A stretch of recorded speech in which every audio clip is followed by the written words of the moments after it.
তার প্রতি রেসপেক্ট আছে, তার প্রতি ভালোবাসা আছে, কারণ সে আমার সন্তানের মা। সে যে আমার জীবনে নাই, এটা যখনই আমার মনের মধ্যে আসে আমি মানে কিছুক্ষণের জন্য স্তব্ধ হয়ে যায় ভাই, যে সে আমার লাইফে নাই। আমি তার প্রচণ্ড রকমের ভালোবাসি ভাই। এখনও নিকা নামার মধ্যে 18 নম্বর কলমে আমি তার কোনো রাইটস দেই নাই সে আমাকে ডিভোর্স দিবে, তো কোনো রাইটসই নাই। আমি তখন তার কাছ থেকে জিজ্ঞেস করি এই রাইটস লেখাইছি যে তুমি তোমার পক্ষ থেকে আমাকে ডিভোর্স দিতে পারবা না, কারণ আমি জানি তার ডিভোর্সের হাত খুব চালু। সে তো তার শরীরে জখম দেখাইছে না ভাই, সে তো শরীরে জখম দেখাইতেছে ভাই যে আমি এইভাবে আমার এটা হয়েছে। সে কিন্তু স্পিরিচুয়ালভাবে আমি যে ক্ষতিগ্রস্ত হয়েছি, আমার আত্মার উপরে যে আঘাতটা আমি কেউ দেখাইতে পারতেছি না ভাই। 95% ছেলে বাংলাদেশে যারা যৌতুকের মামলা খায়, একটা কারেক্ট না ভাই, কারণ লিখতেই হয় ভাই ওই জায়গায়। ওই যে মামলা যখন দেয় ভাই, মামলাতে লিখতেই হয় যে যৌতুক চাইছে, মানে কি এটা কি লিখবে দিলে? সত্যবাদী হলে এভিডেন্স আনো, সত্যবাদী হলে এভিডেন্স নিয়ে আসো, দলিল নিয়ে আসো। পুরুষরা যে নির্যাতিত এই কথাগুলো কই? যেইভাবে পুরুষদেরকে হ্যাসেল করা হয়েছে, পুরুষদেরকে শোষণ করা হয়েছে নারীরা, ইমোশনালি ব্ল্যাকমেল করে প্রত্যেকটা ছেলে পেলে তো স্পিরিচুয়ালি ক্ষতিগ্রস্ত। এই কথাগুলো কেন বলে না? বাইচা থাকেও কিছু মানুষ মরে যায় ভাই। আমাকে সে মানে বাইচা থাকা অবস্থায় মৃত্যু দিছে সে। পর্দাপোষিতা তো আমার দেয়া বিধান না, এটা আল্লাহর দেয়া বিধান। আল্লাহ কোরআনে কি বলছেন? অকরনা ফি বুয়ুতিকুন্না, নারীরা তাদের ঘরে অবস্থান করবে। ওয়ালা তাবাররুজনা তাবাররুজাল জাহিলিয়াতিল উলা, যে তোমরা জাহিলি যুগের অজ্ঞতার যুগের মেয়েদের মতো নিজেদেরকে প্রদর্শন করে মানুষের সামনে বেড়ায়ও না। এটা আল্লাহর দেয়া বিধান। অকরনা ফি বুয়ুতিকুন্না, নারীরা ঘরে অবস্থান করবে। সে ঘরে থাক, তারপর একান্ত প্রয়োজন হইলে সে তার ডক্টর কাছে যেতে হবে, তার একটা ফাস্টফুড খাইতে হবে, সে বের হবে, কিন্তু কন্টিনিউ সকাল দুপুর বিকাল সকাল দুপুর দিল্লি 3 বেলা বাইরে বাইরে ঘুরবে, এটা কেমনে হইলো? আর ফেসবুকে 5000-6000 ফ্রেন্ড মেনটেন করবে, এর মধ্যে 5000 ফ্রেন্ড ছেলে ফ্রেন্ড থাকবে, এটা কি হইলো? যে আমি 600-500-600 অস্ত্র মামলার আসামি, আমার তো একটা ট্যাঙ্ক নিয়ে যাওয়া দরকার ছিল ভাই, একটা AK-47 নিয়ে যাওয়া দরকার ছিল ভাই। আমরা চাকু নিয়ে ফল কাটার বা নেল কাটার চাকু কেন নিয়ে যাবো ভাই? মানে 1.5 গাঁজা খেলে মানুষ মানে যা হয়, এটা মাথার মধ্যে মানে পাগল হয়ে গেছে, বুঝছেন না ভাই? যা কইতাছে জাতি মানে এগুলোই খাইতেছে ভাই, ঠিক আছে? সে বলছে আমি ভূমিদস্যু। একটা আল্লাহর কসম করে বলতেছি ভাই, এটা তো আমার দায়িত্ব না যেটা আমি দেখবো। কিছুদিন আগে যারা দুর্নীতি করছে, সবার কোন জায়গায় কি আছে, কটা রিসোর্টের মালিক, কটা জায়গার মালিক, কয় বিঘা জায়গা কিনছে, সবই কিন্তু কিছুদিন আগে ভূমি অফিস থেকে ছাড় দিতে পারে বেরিয়ে আসছে। আমার নামে যদি পুরো বাংলাদেশের ভিতরে 1 কাঠা জায়গা কেউ দেখাইতে পারে, 1 কাঠা জায়গা ভাই, ঠিক আছে, যার শাস্তি দিবেন তার শাস্তি মেনে নেবে। 1 কাঠা জায়গা, একটা ফ্ল্যাট, আমি একটা ফ্ল্যাটের মালিক না, 1 কাঠা জায়গার মালিক না।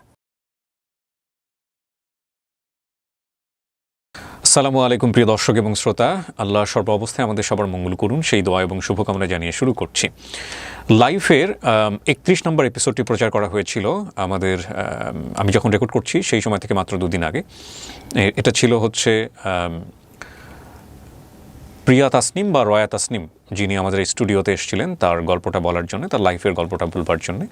তো সেই গল্পের প্রেক্ষাপটে আজকের উনি যাকে নিয়ে গল্পটা বলেছেন বা যেভাবে বলেছেন, সেটার পক্ষে বা বিপক্ষে হোয়াট এভার ইট ইজ, যে ব্যক্তিকে নিয়ে উনি বলেছেন, ওনার এক্স হাজব্যান্ড, তিনি আমার সামনে এই মুহূর্তে স্টুডিওতে আছেন। আমরা তার বক্তব্যে যাব। এখানে একটা বিষয় প্রথমে একটু পরিষ্কার করে নিই। এই যে বক্তব্য ওনারা দুজন দিচ্ছেন আমাদের এই প্ল্যাটফর্মে, আমরা স্পষ্টভাবে আমাদের ডিসক্লেমারে কিন্তু একটা কথা উল্লেখ রেখেছি, এই অনুষ্ঠানের কোনো অংশই সরজমিন ইনভেস্টিগেটেড নয়। অর্থাৎ কোনো ব্যক্তি এসে যখন তার নিজের জীবনের গল্প বলেন, সেটা 30 বছরের হতে পারে, 35 বছর, 40 বছরের, এগুলো টাইম মেশিনে চলে গিয়ে সেখানে ইনভেস্টিগেট করাও যায় না। বা ইনভেস্টিগেটিভ জার্নালিজমের জায়গাটা থেকেও যদি একজন মানুষ ইনভেস্টিগেট করতে চান, সেই ইনভেস্টিগেটিভ জার্নালিজম শো এগুলো না, এগুলো মানুষের জীবনের গল্প। আমরা এই গল্পগুলো এমনভাবে তুলে নিয়ে আসি বা প্রচার করি যাতে করে কোনো ব্যক্তি বা কেউ আঘাতপ্রাপ্ত না হন, এবং প্রতিষ্ঠানগুলোও যাতে কোনোভাবেই প্রশ্নবিদ্ধ না হন। সাধারণত আমরা সেভাবেই করি। তারপরেও আমরা স্পষ্টভাবে উল্লেখ করে দিতে চাই, যদি কোনো ব্যক্তি বা কোনো প্রতিষ্ঠানের নাম এখানে আসে, কোনো ব্যক্তির গল্পের সাথে জড়িত, এবং সেই ব্যক্তি সেই প্রতিষ্ঠান যদি মনে করেন যে আমারও কিছু বলার আছে ওনার বক্তব্যের প্রেক্ষাপটে, সেজন্য অবশ্যই আমাদের এখানে তার বক্তব্য দেওয়ার সুযোগ আছে। তো সেই প্রেক্ষাপটে আমাদের এখানে যিনি এসেছিলেন রয়া তাসনিম, তার বক্তব্যের একটা পর্যায়ে আমি বলেছিলামও যে আপনি আপনার এক্স হাজব্যান্ডকে নিয়ে বলছেন এখানে, এবং তিনি যদি আমাদের সঙ্গে যোগাযোগ করেন, আমরা ব্যক্তিগতভাবে তার সঙ্গে যোগাযোগ করারও প্রয়োজন ছিল বক্তব্যটাকে জাস্টিফাই করবার জন্য। তবে আমরা সেই মুহূর্তে সেটা করিনি। তবে আমরা বক্তব্যের শেষের দিকে এসে ডেফিনেটলি আমি তাকে এটা বলতাম, দর্শকদের উদ্দেশ্যে আমি এটা বলতাম যে আপনারা রয়া তাসনিমের বক্তব্য শুনলেন, এই বক্তব্য শোনার প্রেক্ষাপটে যদি তার হাজব্যান্ড এখানে এসে বক্তব্য দিতে চান, সেটার জন্য ফ্লোর ওপেন আছে। আমি কথাটা অবশ্যই বলতাম শেষের দিকে এসে। কিন্তু সিচুয়েশনালি ওই কথাটা এমন একটি সময় আমি তাকে বলেছি বা বলার পরিস্থিতি তৈরি হয়েছে, যেটা আসলে অনুষ্ঠানের শেষের দিকে, আপনারা খুব ভালো করে খেয়াল করলে পাবেন, এটা প্রায় 1.5 ঘন্টার মতো একটা অনুষ্ঠান। যখন তিনি ওনার কমপ্লিট বর্ণনা শেষ করে দিয়েছেন, লাস্টের দিকে গিয়ে কোনো একটা ঘটনার প্রেক্ষাপটে আমি তাকে এটা বলেছিলাম। সেই সময় তিনি আমার অনুষ্ঠান ছেড়ে চলে যান। এটা চলে যাওয়ার সম্পূর্ণ ইখতিয়ার তার, এটা তার ইখতিয়ারও আছে। এবং এখানে যখন কোনো একটা অনুষ্ঠান ধারণ করা হয়, আপন ঠিকানা, ব্র্যান্ডিং বাংলাদেশ কিংবা লাইভ, আমার এখানে যত গেস্ট এসছেন আপনারা তাদেরকে জিজ্ঞেস করে দেখলে পাবেন, এবং আমি বলছি আপনাদেরকে অনেকে, তারা একটা লেটার অফ আন্ডারটেকিং সাইন করে এখানে বসেন। এই যে ভদ্রলোক এখানে বসছেন, তিনিও একটু আগে সাইন করেছেন। তিনি আমাদেরকে সজ্ঞানের স্বেচ্ছায় অনুমতি দেন, তিনি যে কথাগুলো এখানে বলছেন সেটার রেসপন্সিবিলিটি তিনি ক্যারি করবেন, এবং একই সাথে সেই কথাগুলো তিনি আমাদের এখানে প্রচারের পূর্ণ লিখিত স্টেটমেন্ট সাইন করে একেবারে সিগনেচার করে এবং ফিঙ্গারপ্রিন্ট দিয়ে আমাদেরকে অনুমতি দিয়ে দেন। এই লেটার অফ আন্ডারটেকিং সেই মুহূর্তে আমার হাতে রয়েছে, যেটা রয় তাসনিমের ক্ষেত্রেও হয়েছে। আমরা সাধারণত কারো বক্তব্য প্রচার করবার আগে আমাদের অনুষ্ঠানের সমস্ত রুলস রেগুলেশন সমস্ত কিছু তাকে ইনফর্ম করেই আমাদের অনুষ্ঠানটা নিয়ে আসি।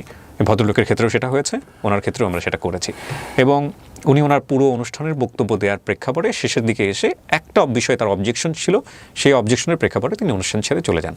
আমাদের যেহেতু উনি অনুমতি দিয়েছেন লিখিতভাবে অনুষ্ঠানটি প্রচার করার, সুতরাং আমাদের জায়গা থেকে এখন বিষয়টা নির্ধারণ করার ছিল যে এই পুরো অনুষ্ঠান যতটুকু নির্ধারণ হয়েছে এই নির্ধারিত অনুষ্ঠানটুকু প্রচার করা যায় কি না। সে জায়গা থেকে আমরা মনে করেছি হ্যাঁ, এটা প্রচার করা যায়, কারণ এটা পুরোপুরি কমপ্লিটলি একটা অনুষ্ঠান হয়ে গেছে।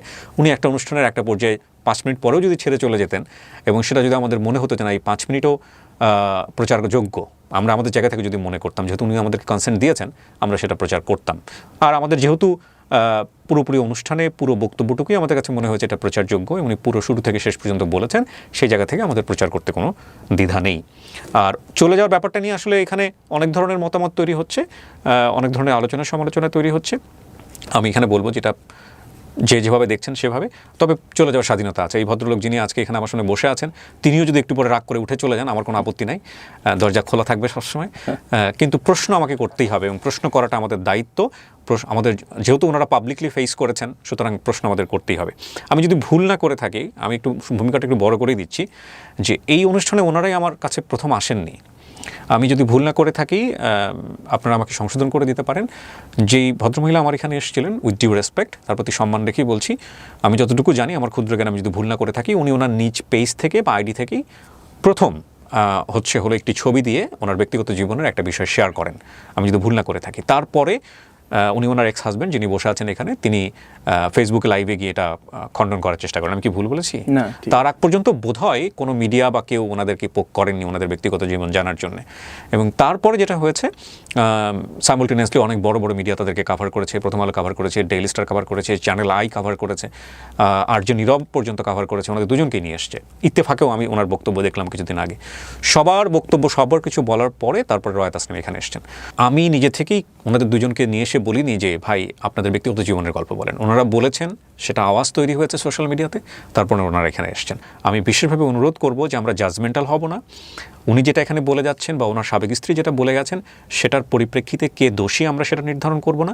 এবং বিনীতভাবে একটা অনুরোধ রাখতে চাই, সেটা হচ্ছে যেহেতু ওনারা বলা শুরু করেছেন সোশ্যাল মিডিয়াতে, বলার রাইট আছে, সেই জায়গাটা থেকে আমরা সবসময় একটা জিনিস মনে রাখবো যে বিচার করবার দায়িত্ব কেবলমাত্র মহামান্য আদালতের, এবং মহামান্য আদালত এই পুরো ঘটনার প্রেক্ষাপটে যে সিদ্ধান্ত দেবেন সেটাই শিরোধার্য, সেটাই আমরা মেনে নিতে বাধ্য থাকবো। সো সেই প্রেক্ষাপটে আমরা শুধু ওনাদেরকে বলার সুযোগ দিচ্ছি, বাট কোনো কথা এখানে ইনভেস্টিগেটেড নয়, এবং আমরা যেন কেউ বিচার না করি। ভাই, আপনি আমার সঙ্গে যোগাযোগ করলেন, বলেন আপনি একটু প্রথমে আপনার নামটা একটু বলেন ফর্মালিটিস অনুযায়ী। আসসালামু আলাইকুম রাহমাতুল্লাহি ওয়া বারাকাতুহু। আমি এমডি রনি, সিইও অ্যারাবিয়ান বুরকা কালেকশন। জি, রনি ভাই, আপনার বয়স কত? আমার বয়স হইতেছে 39 প্লাস মাইনাস হইতে পারে। হ্যাঁ। ওকে, কোথায় জন্মগ্রহণ করেছেন? আমার জন্ম হইতেছে উত্তরা আজমপুর, দক্ষিণ ঢাকাতেই। মানে ঢাকার স্থানীয় আপনি? ঢাকার স্থানীয় আমি। ওকে, জি ভাই, আপনি শুরু করেন আপনার বক্তব্য যেখান থেকে আপনি বলতে চান। মিডিয়াতে আলোচনার অভ্যাস আমার খুবই কম। তো এর আগে আমি লাইভ করা বা মিডিয়াতে আলোচনা রাখার মতো কোনো পরিবেশ তৈরিও হয় নাই, বা আমি যাইও নাই। ঠিক আছে, এইবার আমার ওয়াইফ যখন সে তার ফেসবুকে, সাবেক স্ত্রী, তো সে যখন এগুলো ফেসবুকে দেয়, পাবলিশড হয়, মানুষ জানতে পারে, তো সেই জায়গা থেকেই হয়তো এটা সব জায়গায় ছড়ায়। আমি আসলে এগুলো জানাজানি ছড়াছড়ি করতে চাইনি। সে আমার সাথে কি বলে, এই ঝামেলার পরে সে যখন তার সাথে কন্ট্যাক্ট হইতো, তখন সে আমার বাচ্চাকে দেখতে দিত না, বাসার নিচে আমি যাইতাম, এগুলা ঠিক আছে, বাসার নিচে আমি যাইতাম, তো সে এগুলার ভাবতো যে আমি তার হত্যা করতে গেছি, খুন করতে গেছি। সে থেকে আসলে ওনার সঙ্গে আপনার পরিচয়টা হয় কিভাবে? ওর সাথে আমার পরিচয় হইতেছে আমার আরাবিয়ান বোরকা কালেকশন যখন আমি শুরু করি, জি। যেমন ফিউচার পার্কে, ওই জায়গায় সে লাইভ করতো আমার দোকানে। আচ্ছা, লাইভ করতে বলতে কি আপনার দোকানে এসে উনি বলেছেন যে আমি লাইভ না করতে না না, এরকম না, নাকি আপনারাই অফার আমি করেছিলেন? যখন নতুন দোকান করছি তখন চিন্তা করলাম আমার প্রোডাক্টের একটা প্রচারের দরকার আছে, ফেসবুক লাইভ যেটাকে ফেসবুক লাইভ, হ্যাঁ প্রচারের দরকার আছে। তখন চিন্তা করলাম একজন যারা লাইভ করে কন্টিনিউ এরকম কেউ কাউকে দরকার, তো সে আমার পাশেরই দোকানে লাইভ করতো। আপনার চোখে পড়েছে? আমার চোখে পড়ে নেই, ঠিক আছে। তুমি আমার দোকানের যারা এমপ্লয়ি ছিল ওদেরকে আমি বললাম যে লাইভ টাইপ করায় তোমরা একটু প্রচার করো না কেন? তারা বললো যে তাহলে ঠিক আছে, আমাদের যমুনাতেই অনেক দোকানে তো লাইভ হয়, আমাদের পাশের দোকানে একটা মেয়ে লাইভ করে, তাহলে আমরা তাকে বলি। উনি কি ধরনের প্রোডাক্ট লাইভ করতেন ওই সময়টাতে? ওই থ্রি পিস পাশের দোকানটা, থ্রি পিস নাকি উনি বোরকার দোকান, বোরকার দোকান, থ্রি পিস দোকানের থ্রি পিস বা বিভিন্ন মানে কি বলে বিভিন্ন ক্রাইটেরিয়ার প্রোডাক্ট। মানে ওনাকে আপনি কিভাবে দেখেছেন, যে হিজাব পরিহিত অবস্থায় এরকম দেখেছেন নাকি হিজাব ছাড়া দেখেছেন? তাকে আমি প্রাথমিক পর্যায়ে যখন সে আমার দোকানে লাইভ করতো, আমি তাকে লাইভের আগে, মানে জাস্ট লাইভের আগে তাকে আমি হিজাব ছাড়াই দেখি, হিজাব ছাড়া দেখেছেন। জি। তো তারপরে কি হলো ভাই? তারপরে ওরা তাকে মানে তার কথা বলে যে পাশের দোকানে লাইভ করে, তো সেই থেকে তো বললাম ঠিক আছে তাহলে তো আনো, এনে লাইভ করাও, তারে দিয়ে লাইভ করাও। তাহলে আমার দোকান তো বোরকার দোকান, আমার দোকান আসলে তো অবশ্যই আমি বোরকারই লাইভ করাবো। সেই থেকে আসে, তার সাথে একটা কন্ট্রাক্ট চুক্তি হয় যে সে পার লাইভ কত করে নিবে, সেই থেকে তার সাথে আমরা চুক্তিতে যাই এবং সে কন্টিনিউ লাইভ শুরু করে। ওকে। ওই সময়টাতে আপনাদের মধ্যে একটা সম্পর্ক তৈরি হয়, দোকানে আসে বসে যে আপনার সাথে আসলাম, বসলাম, কথা বলতে। কিন্তু এই সম্পর্কে তো বিয়ে শাদীতে যাওয়া যায় না, কিন্তু আমি বলতে চাচ্ছি এমন একটা সম্পর্ক যে সম্পর্কের জায়গাটা থেকে মানে দুজনের আলাদা করে একটু বসা, একটু আড্ডা দেওয়া, নিশ্চয়ই এই বিষয়গুলো ছিল আপনাদের মধ্যে। জি, সবচেয়ে বড় কথা হলো তার বাসা উত্তরাতে, যেদিন প্রথম কথা হয়েছে আমিও থাকি উত্তরাতে। জি। এটা মানে এলাকার মানুষ যখন কথা বলছে কোথায় থাকো, ঠিক আছে, সে বললো যে আমি তো উত্তরাতে থাকি। তো আমি আমিও তো উত্তরাতে থাকি। আচ্ছা। তো উত্তরাতে থাকি, আমি থাকি 14 নম্বর, সে থাকে 12 নম্বর, তো মোটামুটি আমাদের কাছাকাছি থাকি। তো সেই থেকে কথা, যখন দীর্ঘদিন লাইভ কন্টিনিউ করলো তখন বললাম যে ঠিক আছে চলো তাহলে একটু চা খাও, ঠিক আছে। তো এইভাবেই তার সাথে প্রথম পরিচয় আর কি। ওনার ব্যক্তিগত জীবন ওই সময়টাতে আপনার জানা হয়েছে? ব্যক্তিগত জীবন বলতে আসলে একদম পুরা তো জানি না। সে ডিভোর্স প্রাপ্ত ছিল, তার আগের হাজবেন্ডের সাথে তার ডিভোর্স হয়ে গেছে, তার একটা বাচ্চা আছে, তো জানতাম। কারণ সে আসতো দোকানে, তো আমার বোরকার দোকান তো সব মেয়েরাই দোকানে আসলে, কারণ মহিলা কাস্টমারই ঢোকে, তাদেরকে ডিল করতে হয়। ছেলে বলতে ক্যাশিয়ারটাই ছেলে থাকে। তো সেও লাইভও করতো, বোরকা তো আর ছেলেরা পরে লাইভ করতে পারবে না, এর জন্য মেয়েদেরকেই লাইভ করাইতে হয়। ওকে। ওই সময়টাতে তার সঙ্গে আপনার জানাশোনা, সেটা কি শুধুমাত্র কর্মীর সঙ্গে বসের জানাশোনাই ছিল, নাকি একটা অন্তরঙ্গ তৈরি হয়েছিল ওই সময়টাতে? সে আমার এমপ্লয়ি, সেই হিসাবে তার সাথে প্রথম পরিচয়টা আমার। যখন সে বললো যে উত্তরা থাকে, সেই থেকে কথা হচ্ছে দীর্ঘদিন একটা মানুষের সাথে চলতে চলতে এমপ্লয়ীদের সাথে আসলে একটা সম্পর্ক, ক্লোজ কথাবার্তা। বিয়ের অফারটা কিভাবে আসলো ভাই? বিয়ের অফারটা যখন সে বললো সে ডিভোর্সি, তার একটা বাচ্চা আছে, তখন চিন্তা করলাম যে তার তো বিয়ের প্রপোজ আমি করতেই পারি। তো সেই থেকে আসলে চিন্তা করলাম যে আমি বিয়ের প্রপোজ করি তারে। এটা কেমন হয়ে গেল না বিষয়টা, মানে ডিভোর্সি একটা বাচ্চা আছে সে কারণে আমি তাকে বিয়ের প্রস্তাব করব, যেখানে আপনার দুটো বউ অলরেডি ছিল। আমার বউ আছে বলে যে আমি আরেকটা বিয়ে করতে পারবো না, না আমি সেটা বলছি না, আমি সেটা বলছি উইথ ডিউ রেসপেক্ট, আপনার বউ আছে বলে আপনি বিয়ে করতে পারবেন, কোনো সমস্যা নাই। আমাদের ধর্মীয়ভাবে সেটা নিয়ম আছে, রাষ্ট্রীয়ভাবেও আপনি সেটা করতেই পারেন, ওটা আপনার ব্যক্তিগত বিষয়। বাট আমাদের জায়গা থেকে একটা পারসেপশন তৈরি হয় যে সাধারণত দুটো বউ তো ঘরে আছেই, বা দুটো বউ ঘরে নাও থাকলাম, ধরেন আপনি সিঙ্গেল মানুষ, কোনো সমস্যা নেই। তো সে ডিভোর্সি এবং সে তার বাচ্চা আছে, এই অবস্থায় আপনি কারণ হিসেবে তাকে বিয়ের প্রস্তাব করছেন, কারণ হিসেবে আসলে কি কারণ? কারণ সবচেয়ে বড় কথা উত্তরা থাকে, কথা বলতে বলতে মনে হচ্ছে না উত্তরাতে আরো অনেক মেয়ে থাকে যারা সবার সাথে আমার পরিচয় নাই। তার মানে আপনার সঙ্গে ওনার একটা ভালো আন্ডারস্ট্যান্ডিং ছিল, ভালো লাগা থেকে চিন্তা করলাম মেয়েটা দোকান ভালো লাগা থেকে তো ভাতৃত্ব। আমি ওই ভালো লাগাটাকে ফোকাস করছি যে আপনাদের বিয়ের আগে কি কোনো ধরনের প্রেমের সম্পর্ক ছিল? এই প্রেমের সম্পর্ক এরকম বলা যাবে না, কারণ প্রেমের সম্পর্ক যদি আমি বলতাম তাহলে তার বিয়ে করতে চাইতাম না। আমি ওই ধরনের পরক্রিয়াই করতাম বা প্রেমের সম্পর্কটা টানতাম কন্টিনিউ। ওকে। তো প্রেমের দিকে আমি যাই না, আমি বিয়ে শাদী দিয়ে গেলাম। কিন্তু আপনার ভালো লাগতো মেয়েটাকে? হ্যাঁ, ভালো না লাগলে কে বিয়ে করবে? প্রত্যেকটা ছেলে যে তার পার্টনারকে বাছাই করে, ভালো লাগার মানুষকে বাছাই করে। ভালো লাগার পেছনে মানে কি কারণ ছিল যেটার কারণে মনে হয়েছে যে এই মেয়েটাকে আমার সংসারী করা উচিত? আমি জানতে চাচ্ছি এই কারণে, পুরো অনুষ্ঠানটা শুনে আমার কাছে বেশ কিছু জিনিস খুব সাংঘর্ষিক মনে হয়েছে। একটা যেটা হচ্ছে যে উনি বলেছেন যে বিয়ের পরে খুব কনজারভেটিভ একটা লাইফ ওনাকে লিড করতে বলা হলো, আর বিয়ের আগে আপনি তাকে দেখেছেন যে সে একটু অন্য ধরনের, যেটা আপনার সাথে হয়তো বা আপনার ফিলোসফির সাথে সাংঘর্ষিক হতে পারে। তো এই জন্য আপনার ভালো লাগলে তো আসলে এমন একটা মেয়েকেই ভালো লাগার কথা যে ধরেন একবারে দিনী বোন যাকে আমরা বলি পুরোপুরি। আমি রেসপেক্ট রেখেই বলছি, আমার বলাটা শব্দ চয়নের জায়গাটা হয়তো একটু অন্যরকম হতে পারে, আমি ক্ষমা চেয়ে নিচ্ছি। তো সেখানে আমি দেখলাম যে আপনি এমন একজনকে পছন্দ করলেন তিনিও ধর্মকর্ম করেন বাট ওই রকম কনজারভেটিভ না, জি। তো এটা আপনার তাহলে তাকে ভালো লাগবে কেন? না, কনজারভেটিভ না, তাকে তো আমি শর্ত দিছি যে তুমি যদি কনজারভেটিভ হও, তুমি যদি কন্ডিশন দিয়েছেন। রিলিজিয়াস হও, প্র্যাকটিসিং হও, দেন আমি তোমাকে বিয়ে করবো। আমি তো তাকে বলি নাই যে তুমি তোমার মতো চলবা, আমি কারণ আমার দৈব পর্দা করবে, আমার মেয়েরা পর্দা করবে, আমি হাজি সাহেব থাকবো, হ্যাঁ, আর আমার আরেকটা বউ, তাকে আমি ফ্রিডম দিব, এরকম যে সে ওয়েস্টার্ন লাইফ লিড করবে, এই ধরনের কোনো চুক্তিতে আমি তার সাথে যাইনি। তার মানে বিয়ের আগে আপনাদের মধ্যে এরকম একটা 100% আমি ওই ধরনের, হ্যাঁ, সে বেপর্দা একটা মেয়ে বেপর্দা থেকে পর্দায় আসতে পারে। আপনি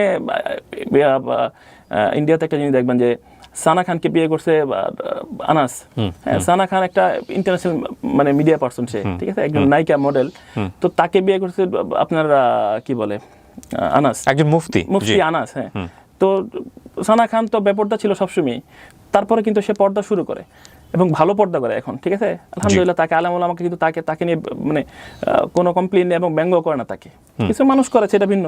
আমি তাদের কথাটা এই জন্য টানলাম যে একজন বেপর্দা যে পর্দাশীল হইতে পারবে না, বা একজন নামাজি দিনদার মানুষ যেটা বেপর্দাকে বিয়ে করে পর্দাশীল বানাইতে পারবে না, বিষয়টা কিন্তু এরকম না। হইলে ভালো, আলহামদুলিল্লাহ, কিন্তু আমার চুজটা একটা দিনদার মেয়ের দিকেই হইলে ভালো হয়তো এরকম। আমি সেটাই বলতে চাচ্ছি যে ধরেন আপনি রিস্কটা নেবেনই বা কেন, যে এরকম গেছে বিষয়টা একটা সামনাসামনি। আসলে কি সবচেয়ে বড় কথা, যখন সামনাসামনি হয়েছে, আমি যখন দোকানে ছিলাম, বিজনেসটা তখন আমার নতুন, একটাই শপ, কন্টিনিউ যাইতাম, কারণ এখন 5-6টা দোকান থাকলে তো মানুষ মুভ করে দিই, সেদিক দোকানই আমার একটা, আমি কন্টিনিউ যাইতাম, বসতাম, তো সে প্রায় লাইভ করতে আসলেই দেখা হইতো, চাটা খাইতাম, বসতাম, তো নর্মালি কথাবার্তা থেকে চিন্তা করলাম যে খারাপ সম্পর্ক তো যাওয়া যাবে না, নর্মালি আমি বিয়ের দিকে আগাইতে পারি। উনি যখন লাইভ করছিল আপনার পেজে, তখন শুধু উনিই করতো? হ্যাঁ, তখন আমার দোকানে একটা মানুষ যখন একটা ব্র্যান্ডে লাইভ করে, তখন একজনই কন্টিনিউ করে যতক্ষণ পর্যন্ত না তাকে আমরা বের করে দিই। না, এটা যদি আপনি ইউনিভার্সালি বলার চেষ্টা করেন, তাহলে এখানে আমার দ্বিমত আছে। লাইভ করার জায়গাটা অনেকে 2-3 জনকে দিয়েও লাইভ করায়, আর উনি কি ওরকম ব্র্যান্ড পার্সোনালিটি ছিল যে লাইক আমাদের আদার যারা ইনফ্লুয়েন্সার আছে তারা যখন করেন অন্য কাউকে দিয়ে করানো হয় না, ওরকম ইনফ্লুয়েন্সার কি ছিল? এরকম কিছুই না, আমার দোকানও নতুন, একজন মেয়েকে বারবার এরে সেরে দিয়ে চেঞ্জ করে, যে চিন্তা করলাম একজনই ব্র্যান্ড অ্যাম্বাসেডর থাকুক, সেই ব্র্যান্ডিং করুক এটা। আচ্ছা, সো ওনাকে কি আপনি একাই করাতেন, আর ওনাকেও কি আপনি অন্য কোথাও করতে না করে দিয়েছিলেন? এরকম কোনো প্রশ্নই আসে না, তখন নতুন পরিচয়, সে আরো 10 জায়গায় লাইভ করবে, আর আমি তার কেন না করতে যাবো? প্রথম তার প্রশ্নই আসে না, কারণ তার উপর আমার কোনো রাইটই নেই, আমি তারা কেন না করতে যাবো? ওকে, ঠিক আছে, রাইট গুলো আসে কখন? রাইট গুলো যখন কতদিন সে লাইভ করেছে আপনার? আমার দোকানে মোটামুটি বেশ বছরখানিক প্রথম করলো, তারপরে যখন সে তার আগের হাজব্যান্ডের কাছে বিয়ে হয়ে চলে গেল, তখন সে লাইভ কিছুদিন 7-8 মাস 10 মাসের মতো বন্ধ রাখলো। তারপর আবার যখন সে তার হাজব্যান্ডকে ডিভোর্স দিল, সেকেন্ড টাইম যখন তার আগে হাজব্যান্ডকে ডিভোর্স দিল, তখন সে আমার সাথে কন্ট্যাক্ট করলো যে আমি আসলে ভুল করছি, তাকে বিয়ে করে ভুল করছি, আমি আবার আমার মানে এই লাইফ টাইপ করবে সে আমার হাজব্যান্ড। ওকে, ফাইন। তাহলে এখানে একটা ইনফরমেশন আমরা পাচ্ছি যে আপনার এখানে লাইভ করা অবস্থায় সে আরেকজনকে বিয়ে করে, আগের হাজব্যান্ডকে, যে হাজব্যান্ডকে ডিভোর্স দিছিল সে হাজব্যান্ডের কাছে চলে যায়। আচ্ছা, আপনি ওনার বিবাহ দুটো আমি যতটুকু জানি, উনি যেটা বলেছেন, উনি এখানে এসে বলেছেন যে ওনার বিবাহ দুটো, একটা হচ্ছে আপনি, আরেকজন আগের হাজব্যান্ড। এখন উনি যে হাজব্যান্ডের কাছে ওই হাজব্যান্ডের কথাই আপনি বলছেন, মানে যে হাজব্যান্ডের বাচ্চা আছে, সো ওনাকে তিনি একবার ডিভোর্স দিয়ে আবার আরেকবার রিম্যারেজ করেছেন? ওকে, এটা আপনার এখানে লাইভ থাকা অবস্থায়? আমার এখান থেকে যাই, যখন সে গ্যাপ দিল, তখন সে গেছে আসলে তাকে বিয়ে করার জন্য গেছে, তাকে বিয়ে করে সংসারে সেটেল হয়, 7-8 মাস সে সংসার করে। তারপরে তার এক টাইমে তার মনে হয় যে তার হাজব্যান্ড তাকে যে কমিটমেন্ট দিয়ে নিছে, সে ভরণ পোষণ ঠিক মতো দিতেছেন, তাদের মধ্যে একটা কন্ট্রাডিকশন তৈরি হইলে, ঝামেলা তৈরি হইলে, তখন সে আবার চিন্তা করে যে না, আমি রোজি রোজগার করবো, আমি আবার লাইফ টাইপ করবো। তারপর চিন্তা বললাম যে ঠিক আছে, তুমি যদি লাইভ করতে চাও আমার দোকান, তো তুমি সবসময় লাইভ করতেই, এটা তো এরকম না তুমি অচেনা, তুমি লাইভ করো, কন্টিনিউ আসো। তখন ওই মিন টাইম কি আপনার যে গ্যাপটা ছিল, অন্য কোনো মেয়ে লাইভ করছে আপনার পেজে? হ্যাঁ, তখন টুকটাক হয়তো ওরা এনে করাইছে লাইভ। ওকে, ঠিক আছে। তাদের মধ্যে কেউ কি এই ধরনের কোনো কমপ্লেইন করেছে আপনার এগেইনস্ট? প্রশ্নই আসে না। ওকে, সো কি হলো? উনি আসার পরে কি হলো?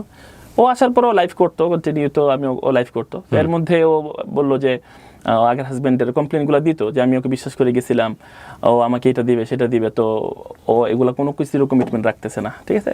তো এগুলো সে বললাম যে কেন গেল, বললো যে আমার বাচ্চাটা আছে, বাচ্চার জন্য আমি তার কাছে গেছি। ভালো কথা, বাচ্চার জন্য হাজারো সংসার হইতেছে, বাচ্চার জন্য স্যাক্রিফাইস করে মানুষ করতেছে, তুমি গেছো ভালো, আলহামদুলিল্লাহ। কিন্তু আমি তো প্রথম থেকে যখন ডিভোর্সে ছিল, তখন কিন্তু আমি তার বিয়ের প্রস্তাব দিয়েছিলাম, তো তখন ফটকের আমার না বলে যখন সে চলে যায়, আমি কিন্তু কষ্ট পাই। ও আচ্ছা, খারাপ লাগে। বলতা যে আমার আগের হাজবেন্ডের কাছে যাবো, তাহলে তো আমি তো একটা মানুষকে যখন আমার বিয়ের প্রস্তাব দিব, সে আমাকে সরাসরি রিজেক্ট করতে পারে চাইলে, কিন্তু সেটা কিন্তু কিছুই বলে না, আমাকে একটা আশ্বাসের মধ্যে রেখে কিন্তু সে গেছে। তো হাজবেন্ডের সাথে আবার তার কনফ্লিক্ট হয়েছে, ঝগড়াঝাটি হয়েছে, সাংঘর্ষিক কিছু হয়েছে করে, দেন সে আবার আসছে লাইভ করবে, তো লাইভ ওই টাইমে চিন্তা করছে যে না আমি কাজ করি, আমি এই লাইফ টাইপের জগতে থাকবো। তো দেন সে মাঝখানে যখন আসলো আইসা তার হাজবেন্ডকে সে ডিভোর্স করলো, এর মাঝখানে তার সাথে আমার কথাবার্তা হইতো। তখনও আপনার একটা ভালো লাগা ছিল তার প্রতি? একটা মানুষকে দেখ, আমার দোকানের সমস্ত এমপ্লয়ীদের প্রতি, যারা ছেলে মেয়ে যারাই আছে সবার প্রতি একটা ভালো লাগা, ভালোবাসা, সবার ভালো লাগা ভালোবাসা থাকে। কিন্তু ইন্ডিভিজুয়ালি সে যখন প্রথম আমার দোকানে আসে, তাকে যখন আমার বিয়ের প্রস্তাব আমি দিই, তার প্রতি তো একটা আলাদা ডিফারেন্টটি তো তোমার ছিল। আপনার বিয়ের প্রস্তাব পাওয়ার পরে সে যখন তার এক্স হাজবেন্ডের, আপনার কথা অনুযায়ী এক্স হাজবেন্ডের কাছে গিয়ে আবার সংসার করা শুরু করলো, তারপরে যখন সে ওটা আবার ছেড়ে আপনার দোকানে আসতে চাচ্ছে, তখনও আপনি তাকে নিয়ে চিন্তা করছেন ডেফিনেটলি যে না, তাকে আমি বিয়ে শাদী করবো? না, তখন আসলে সে যখন আইসা আবার যখন তার প্রবলেমগুলো সে আমাকে মানে রিপ্লাই করলো, আবার সে আগের প্রবলেমগুলো, যে এই প্রবলেমগুলো হইতেছে, আমি তার ডিভোর্স দিয়ে দিব, ছেড়ে দিব, তো আমি তোমাদের ব্যাপার, তোমরা যা করতেছো। আপনার কোনো হাত ছিল না ওখানে? ভাই ও একটা ম্যাচিউরড মেয়ে, ও একটা জ্ঞানী মেয়ে। আপনি তো তাকে আশ্বাস দিয়েছেন বা ইনফ্লুয়েন্স করেছেন, এরকম করেছেন কিনা? মানে এটা তাকে আশ্বাস দিব কেন? মানে তার হাতে যেহেতু অপশন আছে, তো মানুষের আশ্বাস যাবে কেন? মানে যেহেতু আমার হাতে সচেতন, সে তার আগে যে আমার কাছে এভিডেন্স গুলো আছে, তার যে লোকের কথা আমি বলতেছি, এই লোকের আগেও কিন্তু তার বিয়ে হয়েছিল। আপনি কনফার্ম? 100% আমার এভিডেন্স আছে, এই লোকের আগেও তার বিয়ে হয়েছিল। আমি তো এখানে এভিডেন্স ছাড়া কথা বললে আপনারা তো মানুষ কি বলবো আমাদের? তাহলে প্রথম দিন তো লাইভে এসে জাস্ট আমি আমার বিষয়গুলো সে যেইভাবে বলতেছিল, তখন তো লাইভে এসে আমার কথাগুলো বলতে হয়েছে যেন মানুষ অন্তত বুঝে দেয় না এখানে কিছু আছে, কথা আছে। তো এর জন্য সে আচ্ছা, এই যে আগেও আরো বিয়ে ছিল, এটা আপনি জানছেন কি ওনাকে বিয়ের পরে না বিয়ের আগে? বিয়ের পরে। ও আমার সাথে এগুলো সম্পূর্ণই গোপন করে গেছে, স্কিপ করে গেছে। উনিও তো বলেছে যে আপনার বিয়ের ব্যাপারে যে উনি একটা বলেছেন, উনি পরবর্তীতে জেনেছে আপনি আরো একটা ছেলে। আমি প্রায় 18 বছর 17-18 বছর বয়সে আমি বিয়ে করছি, ঠিক আছে? আমার বাচ্চা কাচ্চা নিয়ে আমি দোকানে আসতাম, তারা উদ্বোধন করতো, আসতো, যমুনাতে থাকতো, দোনোবো নিয়ে আমি যমুনাতে আসতাম, সেইগুলো সব দেখে শুনি।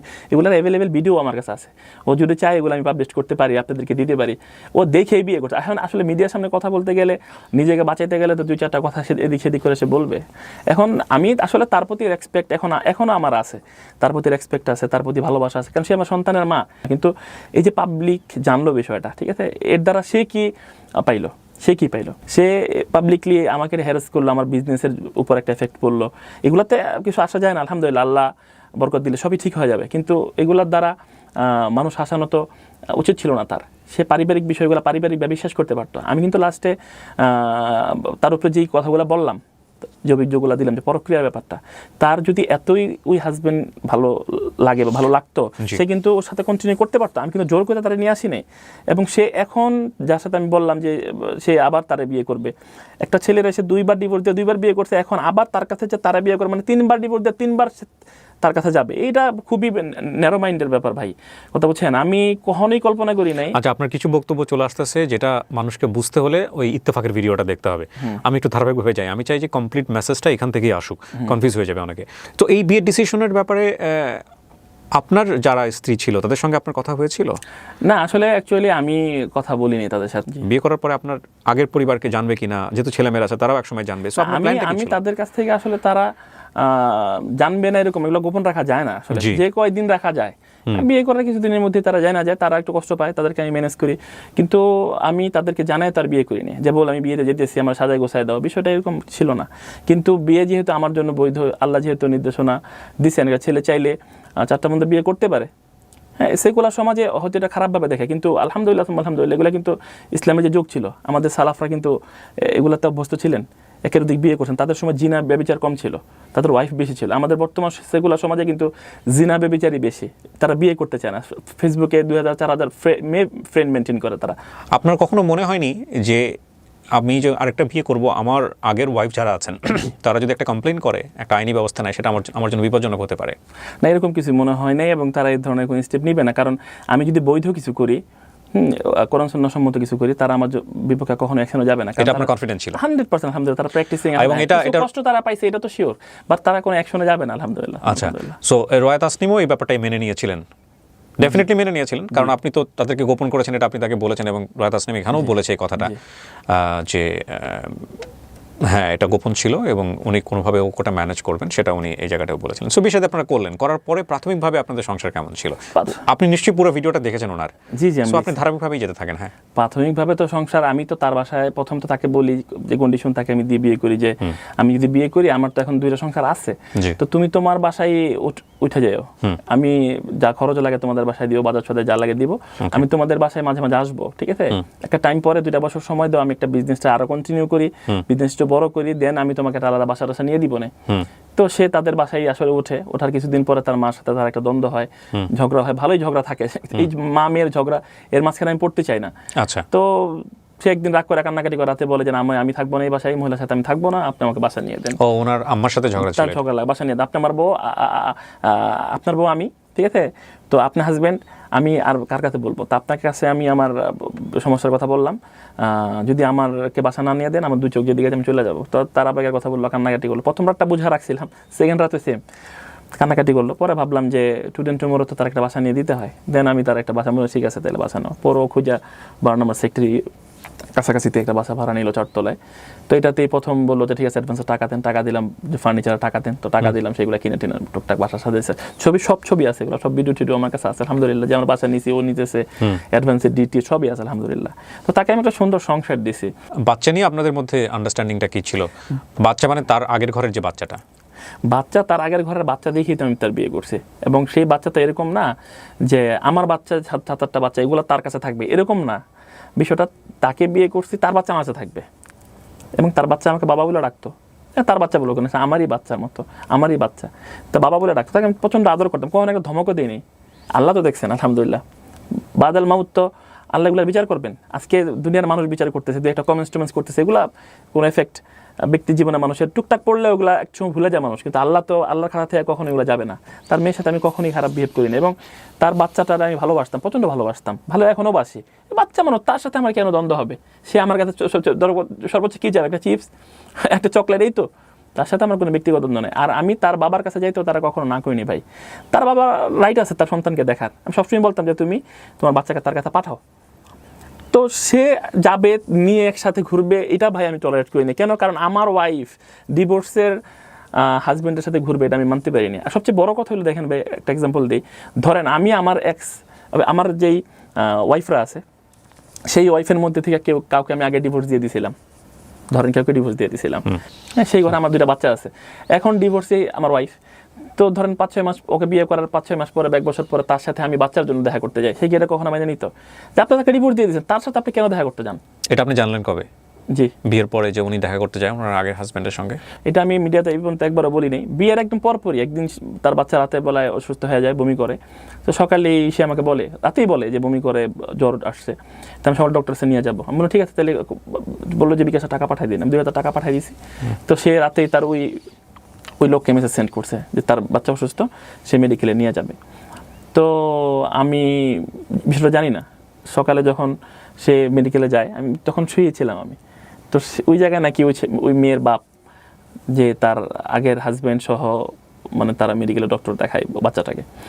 তো সেদিন আমি চিন্তা করলাম যে বিষয়টা কি, যে আমিও টাকা দিলাম, ওই লোক আইসা তার হাতে টাকা দিয়ে গেল, ওই লোক নাকি এসে 3-4 হাজার টাকা দিয়ে গেছে। তো বিষয়টা হলো যে আমিও টাকা দিব, ওই লোকও আসবে আমার সাথেও, আমিও তার, উনি আসবে এটা আপনাকে জানায় নাই? না, জানায়নি। তা আমি বিষয়টা, আমার কথা এত ভালো সম্পর্ক, তা আমার কেন বিয়ে, মাঝখান থেকে আমি কেন বিয়ে করলাম? ওই তো সংসারিত করতে পারে ওরা চাইলে, ওদের সাথে তো এটা ভালো আন্ডারস্ট্যান্ডিং। তখন পর্যন্ত ওই ভদ্রলোকের সঙ্গে আপনার কোনো কথা হয়নি? না, এই পর্যন্ত, তখন পর্যন্ত হয় নাই, নিশ্চয়ই পরে হয়েছে। পর্যন্ত হয়নি। আচ্ছা, হ্যাঁ, তারপরে কি হলো ঘটনাটা শুনি। তারপর তারপর আপনি আপনার ওয়াইফকে বললেন যে এটা করো না? এটা আমি তাকে আমি তখন সতর্ক করলাম। খুব রাগ করছিলাম আমি ওই দিন, ঠিক আছে, আমার খুব খারাপ লাগতেছিল, মানে কথাবার্তা বন্ধ করে দিয়েছিলাম। তো আমি বললাম যে এটা কি, তুমি তাকে মেসেজ দিচ্ছ 4 তলায় আসো, মেডিকেলে 4 তলায় আর কি। আমি বললাম কি, পরে বললো যে সরি, ভুল হয়ে গেছে, সরি, এরকম বুঝি নাই, আমি তাকে মেসেজ দিতে হয়, মানে এটা আমি জাস্ট, সে আমাকে ম্যানেজ করছে। ফোন চেক করতেন আপনি? ডেফিনেটলি। তার চেক করবো কেন? ফোন তো আমার হাজব্যান্ড ওয়াইফের মধ্যে কিসের প্রাইভেসি? আমার ফোন র্যান্ডম ধরতো, আমি তার ফোন র্যান্ডম ধরবো? ওকে, না এটা আপনি বলেছেন, প্রাইভেসি কিসের? চেক করবেন, চেক করার কি হলো? তার ফোন আমি চেক করবো কেন? ওকে, সো আপনি বুঝলেন যে উনি টেক্সট করেছে 4 তলায় আসো। উনিও তো আমার কাছে এই জিনিসটা, উনিও ব্যাপারটাকে খুব সিরিয়াসলি মনে করে নাই, নইলে তো টেক্সটটা থাকার কথা না ফোন। এরকম শুনেন, যারা আসলে ও যা মনে করছে তা মনে করছে, কিন্তু এটা আমি মানতে পারি না। ও হয়তো নর্মালি নিছে, কিন্তু ও যেভাবে নর্মালি নিবে বিষয়টা, যে আমি, আমার হাজব্যান্ড ও থাকবে, ওনার সাথে আমার সম্পর্ক থাকবে, এটা ও নর্মালি নিতে পারে, বাট আমি এটা নিব না। রনি ভাই, একটা বিষয় আমার একটু মাথায় আসলো, যে আপনি বলছিলেন যে ওনার আরো বিয়ে ছিল, মানে যেই ভদ্রলোকের ঘরে ওনার বাচ্চাটা, তার আগে ওনার বিয়ে হয়েছিল। জি জি। তো আপনার এই পুরো সম্পর্ক চলাকালীন সময় বা আজকে পর্যন্ত আপনি কি এই বাচ্চার বাবা ছাড়া অন্য আগের কোনো হাজব্যান্ডের সঙ্গে যোগাযোগ করতে দেখেছেন ওনাকে? দেখেছেন না দেখেন অবশ্যই আমি দেখিনি, সেটা আমি দেখিনি, যেটা দেখি না সেটা আমি বলবো না।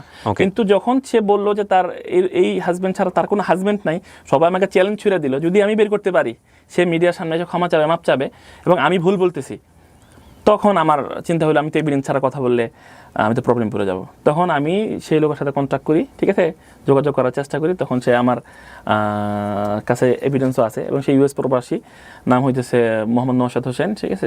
ওই লোক, আচ্ছা এই প্রসঙ্গে আমি একটু পরে আসছি, আমি ওই ধারাবাহিক জায়গাটা থেকে আরেকটু আসতে চাই। এই প্রশ্নটা কেন করলাম সেটা আমি বলে নিই। সেটা হচ্ছে যেহেতু আপনি বলছেন যে ওনারা আরও হাজবেন্ড ছিল, আলটিমেটলি যেহেতু উনি বাচ্চার বাবার সঙ্গেই যোগাযোগ করছেন, এই জায়গাটা আপনাদের জায়গা থেকে ক্লিয়ার ছিল কিনা, মানে আপনি কতটুকু পর্যন্ত ছাড় দিবেন, কতটুকু পর্যন্ত ছাড় দিবেন। এবং একই সাথে এটাও তো ইম্পর্টেন্ট যে বাচ্চার জন্য তার বাপের সাথে কমিউনিকেশন করাটা জরুরি। বাচ্চাটা অসুস্থ, এখন তার বাচ্চা, সে আলাদা একটা বাসায় থাকে বাচ্চাকে নিয়ে, তো এই যে বাচ্চাটাকে হাসপাতালে নিয়ে যেতে হচ্ছে, সেটা তো তার আসল বাবাকে জানানো প্রয়োজন, ডেফিনেটলি প্রয়োজন। মানে আপনি কি মনে করেন প্রয়োজন না এটা বিষয়টা? আচ্ছা প্রয়োজন, কিন্তু তাকে যখন আমি বিয়ে করছি, সে তার এই কথাটা মাথায় আগে নিতে হবে মানুষের, বা আপনাকেও মাথায় দিতে হবে। তার ওই হাজবেন্ডকে সে এই পরিমাণে ঘৃণা করে যে বাচ্চার খরচ দেয় না, বাচ্চার ট্রিটমেন্ট করায় না, বাচ্চার এই প্রবলেম দেখায় না, সেই প্রবলেম দেখায় না, তার সাথে আসলে তার সাথে তো তার হইতেই আসে না, সে তাকে ঘৃণা করে, সে বা লোকই ভালো না, সে ড্রিঙ্কস করে, রাতে আসে, এই করে সেই করে, এত প্রবলেমের মানুষটা এই বাচ্চার খরচ টরচ দেয় না, এত প্রবলেম দেখি তো তার সাথে আমার বিয়ের সাথে সম্পর্কটা হইলো। তো সেই লোকটার কাছে আবার বাচ্চাটা নিয়ে আসে কন্টিনিউ দেখা করবে, জ্বর আসলো, ঠান্ডা আসলো, অসুস্থ হয়ে গেল, মেয়ে বাবার কাছে যাবে, এগুলো তো একটা বিষয়। কিন্তু আমি তো তার কাছে তারা যাইতে দিব, আমার ওয়াইফে যাইতে দিব, এই চিন্তাই তো আমার মাথার মধ্যে কখনো ছিল না। কারণ আমি তাদেরকে ওকে বিয়ে করছি, আর বাচ্চা সহ আমি নিয়ে এসে পড়ছি, বাচ্চাটা আমাকে বাপ ডাকে, ওরা আমার কাছে একদম আলাদাভাবে থাকবে, ডিফারেন্ট ভাবে তারা থাকবে। আপনি চাইতেন না যে ওর বাচ্চার বাবার কাছে যাক? 100% আমি চাইবো না কেন। যখন আমার কাছে সে বলছে যে বাচ্চার বাবার কাছে সে যাইতে চায়, আমি আমার নিজের যারা কর্মচারী আছে ওদেরকে দিয়ে আমি পাঠাইছি। সে যেতে চেয়েছিল, দিন বলছিল যে না আমি যাই, আমি বলছি না তুমি কেন যাবা, আমি সে গ্যার মাহারাম, তার সাথে তোমার পর্দা আছে, সে পরপুরুষ, তার কাছে আমি, তার সাথে ডিভোর্স হয়ে গেছে মানে তার সাথে তুমি পরপুরুষ, তার কাছে আমি আমার বউকে যেতে দিতে পারি না। হ্যাঁ তুমি তাকে রেডি করে দাও, আমি পাঠাই দিই। আর যদি তোমার বাচ্চা ওর বাবার কাছে যদি যেতে চায়, 100 বার যাবে, কোটি বার যাবে, লাখ বার যাবে, বাট তোমার মা এবং তোমার বোন আছে, তুমি তাদেরকে দিয়ে পাঠাও, আমার কোনো আপত্তি ছিল না। আমি তো বলছি যে সে যদি কিছু দিতেও চায় বাচ্চাকে দেখ, কিন্তু মূল বিষয় হইলো এগুলা যে সে তার আগের হাজবেন্ডের কাছ থেকে নিবে এই ধরনের কোনো কথাই সে বলেনি, যোগাযোগ কন্টিনিউ করবে এই ধরনের কোনো কথাই বলেনি। কিন্তু সে কি করলো, তার বাচ্চাকে নিয়ে কথা বলতে তার সাথে একটা ইমোশন, আবার একটা সম্পর্ক চলে আসলো, তারা দেখা। আপনি যদি প্রমাণ ছাড়া কথা বলবেন না, আপনি একটু ওই এভিডেন্ট প্রমাণগুলোই আমাকে একটু বলেন যে এই হাসপাতালের ঘটনাকে কেন্দ্র করে বিষয়টা কতদূর পর্যন্ত করলো? ওই দিনে আর বেশি ঝামেলা, ওই পর্যন্ত শেষ ছিল ভাই। তারপর সে বললো যে সে শেষ ছিল, কারণ ওইটা প্রথম আমি বুঝিনি। সে আমার একজন সরিটিতে বললো যে না আমি যে অসুস্থ জ্বর ছিল এর জন্য আসলে, আমি বললাম তুমি আমার বললাম, আমি টাকা পাঠিয়ে দিলাম, আবার তারে ফোন দেওয়ার কি দরকারটা? সো মেসেজটা আপনার জায়গা থেকে একদম ক্লিয়ার ছিল তার জন্য যে না আমি এগুলো পছন্দ করছি না? আমি তাকে স্পষ্ট বলে দিলাম যে তুমি এটা কি করলা, তুমি তাকে ফোন দিবা কেন, তোমাকে আমি বিয়ে করে ফেলেছি, সম্পূর্ণ দায়িত্ব আমার, এবং খরচ যা বহন করতে আমি বহন করব, এবং তুমি যখন বাচ্চার কথা বলো যে কোনো খরচ লাগবে, আমি কি কখনো না করছি যে আমি দিব না? সবই তো আমি দিতেছি, তাহলে তুমি তারা কেন ফোন দিতে গেছো? ঠিক আছে, আমি যদি না দিতাম তাহলে তুমি একটা বিষয় ছিল যে আমি দেই না এর জন্য গেছি, তো তুমি এই দিক থেকে খরচ নিবা, সেদিক থেকে খরচ নেবে, এটা বিজনেসের মতো হয়ে গেল না ভাই? আর সে তো তার সাথে মানে গ্যার মাহারাম, আমি গ্যার মাহারামের সাথে তো আমার ওয়াইফে রেগুলার থাকতেন আপনার বাসাতে? না, আমি রেগুলার কিভাবে থাকবো, কারণ আমার তো একের অধিক ওয়াইফ আছে, আরো অন্য ঘরে বাচ্চা আছে, এটা কোনোদিনই মেনটেন করা সম্ভব না যে আমি এই বাসায় কন্টিনিউ থাকবো, এটা কেউই থাকতে পারবে না। তো থাকা সম্ভব ছিল না, এটা কিভাবে সম্ভব, কি পসিবল যে আমি কন্টিনিউ ও বাচ্চা থাকবো? কারণ আমার আরো বাচ্চা, অন্য ফ্যামিলিতে বাচ্চা আছে, তাদের কথা আমার দেখাশোনা করতে। আর তখন যারা দুজন বিয়ে করছি তখন তার ঘরে আমার বাচ্চা ছিল না, সে তার বাচ্চাকে নিয়ে থাকবে, তার আল্লাহ বাসে নিয়ে দিয়েছি, তার ভরণ পোষণ, খাবার দাবার, ইচ এন্ড এভরিথিং আমি দিয়েছি। তার যে বাচ্চাকে নিয়ে সে বিয়ে বসে, তাকে আমি মাদ্রাসায় বন্ধে ভর্তি করে দিয়েছি। আমরা যদি একটু মানবিকভাবেও যদি চিন্তা করি, একটা মানুষ একটা ভিন্ন পরিবেশ থেকে আসছে, এখন সে তো রাতারাতি পরিবর্তন হতে পারবে না, তাকে তো সময় দিতে হবে। তো এই যে ধরেন কনজারভেটিভনেস নিয়ে বলেন, বা তাকে আপনি যে লাইভ থেকে বন্ধ করে দিলেন, ফেসবুকে লাইভ করা, তুমি আমার ওয়াইফ এখন, সো আর লাইভে যেতে পারবা না, বন্ধুদের সাথে আড্ডা দিতে পারবা না, যেখানে যাও আমার পরামর্শ নিয়ে যেতে হবে, তো উনি তো এগুলোতে সফোকেটিং ফিল করবেন, দম বন্ধ হয়ে আসার মতো একটা অবস্থা তৈরি হবে। একটা জিনিস হচ্ছে যে আমি জানি না, আমি ধর্মীয়ভাবে খুবই কম জানা একটা মানুষ ভাই, আপনি আমার মাদ্রাসা লাইনে পড়াশোনা করছেন, আপনি অনেক জানেন, আমার কথা আমি বিনীতভাবে আপনাদের কাছ থেকে ক্ষমা চাই, যদি ভুল হয়ে থাকে আমাকে কারেকশন করে দিন। আমাদের ইসলামেও তো একটা খুব সুন্দর পদ্ধতি আছে, হুইচ ইজ কল হিকমা, মানে কাউকে দাওয়াত দিতে হলে বা কাউকে যদি আমরা আমাদের ইজমের মধ্যে নিয়ে আসি, তাহলে খুব সুন্দর কিছু পদ্ধতি আছে, সেগুলো দিয়ে আস্তে আস্তে বুঝিয়ে সুন্দর করে নিয়ে আসা যায়।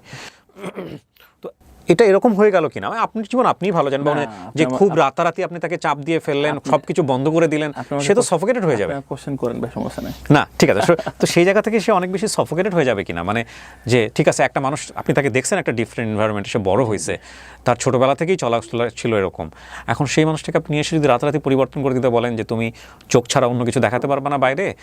আমি আবারও বলছি ভাই, আমি ধর্মের প্রতি রেসপেক্ট রেখে এই প্রশ্নগুলো করছি, কিন্তু এগুলো আমাদের বাস্তবতা। হ্যাঁ, উনি চাইলে হাজব্যান্ডের অধিকারের জায়গা থেকে ধর্মীয়ভাবে সেটা পারেন, কিন্তু সিচুয়েশনটাকে আমরা উই ক্যানট ডিনাই। সো একটা মানুষ এটা তো অ্যাকসেপ্ট করতেও সময় লাগে, প্র্যাকটিস করতেও সময় লাগে। আমি আসলে অ্যাকচুয়ালি বলি, আমি যখন তাকে বিয়ে করি, বিয়ের আগে আমি হজে যাই, উমরা গেছিলাম আমি। আচ্ছা, তো তাকে বিয়ে করবো কিনা এটা নিয়ে আমার কনফিউশন ছিল, কারণ আমার 2 বউ পর্দা করে, আমার পুরো ফ্যামিলি সবাই মাদ্রাসায়, বাচ্চারা সবাই মাদ্রাসায় পড়াশোনা করে।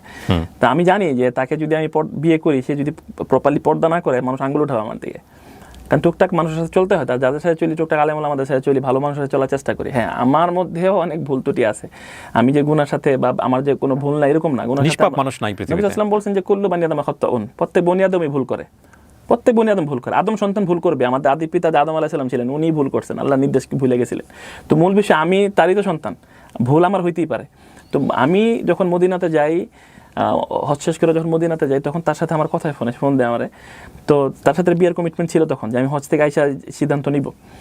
তো ওই জায়গা থেকে আমি আমার খারাপ লাগতে থাকে বিষয়টা, যে ও তো পর্দা করে না, আমি তারে আসলে কি পরিচয় দেবো সমাজে, কারণ আমার কাছে নিয়ে দাঁড় করাইতে হবে। আমার আরও আদার্স ফ্যামিলির মানুষ আছে, তারা তো বলবে যে তোর সব একরকম, সব মানুষ একরকম, সবাই তো একভাবে বলস, আর তারে তো এইভাবে ছেড়ে রাখছিস কি। আর আমি নিজেও তো দায়ী হবো, আল্লাহর কাছে তো আমারও জবাব দিয়ে আছে। একটা মানুষ তো তার ওয়াইফকে, তার মেয়েকে, তার বোনকে যদি পর্দার কথা না বলে, সে তো দায়ী হবে, আমার তো পরকালে জবাব দিতে আছে।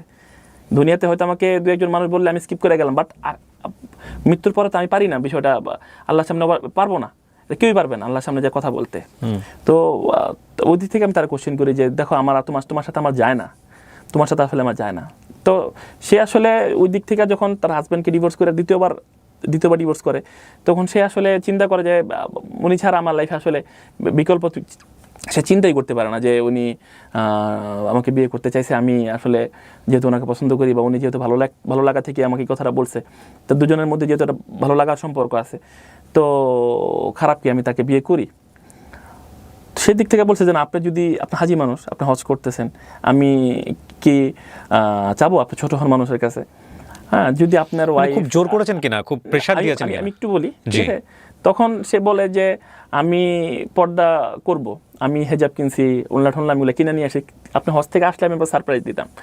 তো দেন আমার ভালো লাগে যে আলহামদুলিল্লাহ একটা বেপর্দা মানুষ পর্দা আমার জন্য পর্দা করবে, আলহামদুলিল্লাহ। আমি তো আমার বিয়ার্ড আছে, আলহামদুলিল্লাহ।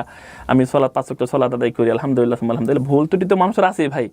তো সেই যখন এগুলো বললো আমার ভালো লাগলো, আমি বললাম যে ঠিক আছে আলহামদুলিল্লাহ, তাহলে তো ঠিক আছে, মনের মধ্যে শান্তি লাগলো যে আমি এটা পর্দা যদি করে তাহলে প্রবলেম নেই। দেন আমি কিছু গোল্ড টোল কিনলাম, দিক থেকে কিছু চুরি, চেন, ব্রেসলেট কিনা, দেন আমি দেশে আসলাম। আসার পরে তো বিয়ে করলাম তারে।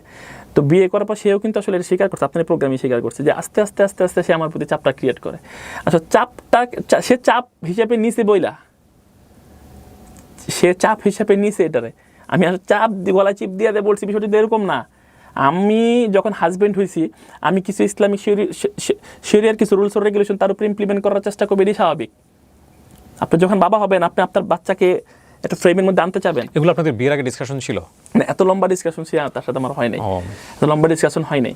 যখন সে আমার লাইফে আসলো, তখন তো হেজাব টেজাব দিয়ে তারা বিয়ের ছবিটা আপনি দেখবেন, যে সেই হেজাব পরেই কিন্তু আসলে মোটামুটি ঢাইকে কিন্তু সে আমাকে বিয়ে করছে। ওই অনুষ্ঠানে আমি শাড়ি টাড়ি পরায় তারা নিয়ে আসতে পারতাম না, কিন্তু কেন আনি নাই, কারণ তার উপর আমার এই কথা ছিল যে হেজাব ছাড়া কিন্তু বিয়েও করবো না আমি তোমারে। তখন সে বললো যে না, আমি এতটুকু করি। তখন বললাম ঠিক আছে, আপাতত এটা করো, এটা করতে থাকো। দেন আস্তে আস্তে, হ্যাঁ আপনি যে বললেন যে চোখ ঢাকতে চোখ ছাড়া কিছুই দেখাইতে পারবে না, এই ধরনের কোনো, হ্যাঁ সে মুখ বলতে আমি কিন্তু কখনোই মুখ ঢাকবো না। আমি বলছি ঠিক আছে, তুমি আস্তে আস্তে পর্দাটা একটু ভালো লেভেলে, ঢিলাঢালা পোশাক পর ভালো লেভেলের পর্দা করো, মোটামুটি আলহামদুলিল্লাহ, যেন কেউ পর্দার ব্যাপারে আঙুল না উঠাইতে পারে। মুখ তুমি এখন আপাতত না থাকলেও চলবে। সে আমার সাথে সম্পর্কের পর, বিয়ের পর থেকে এই পর্যন্ত কোনোদিন সে মুখ ঢাকে নাই, বা মুখ ঢাকা নিয়ে কিন্তু ভাই তার সাথে আমার ঝগড়া হয় নাই। আপনার কিন্তু একবারও সে এই ব্লেম করে নাই, কারো কাছে এই ব্লেম করে নাই।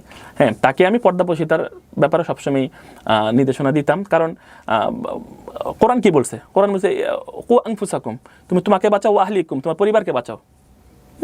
কু আনফুসাকুম আহলিকুম নার, তুমি নিজেকে জাহান্নামের আগুন থেকে বাঁচাও, তোমার পরিবারকে জাহান্নামের আগুন থেকে বাঁচাও।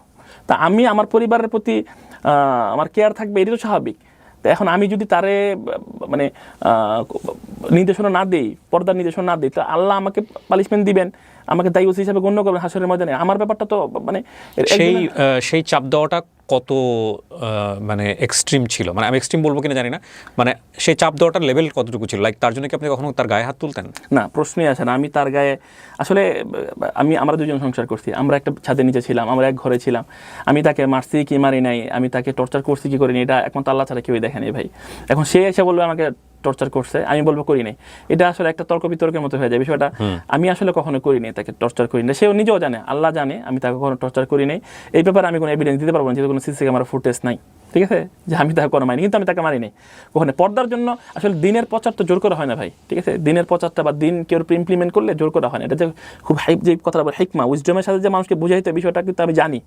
হ্যাঁ, যদিও দাওয়াতের এক্স্যাক্ট এবং প্রপার সিস্টেমটা হয়তো আমরা প্র্যাকটিস করি না, বা বলতে গেলে ওই কাজটা করতে গেলে আমাদের এক্স্যাক্টভাবে আসবে না। মোহাম্মদ সাল্লাল্লাহু আলাইহি ওয়াসাল্লাম কিন্তু খুবই সূক্ষ্মভাবে এই কাজগুলো করছে, সাহাবা আজমান কিন্তু খুব সূক্ষ্মভাবে এই কাজগুলো করতেন, এবং খুব ভালো রেজাল্ট কিন্তু তাদের মধ্যে আসছে।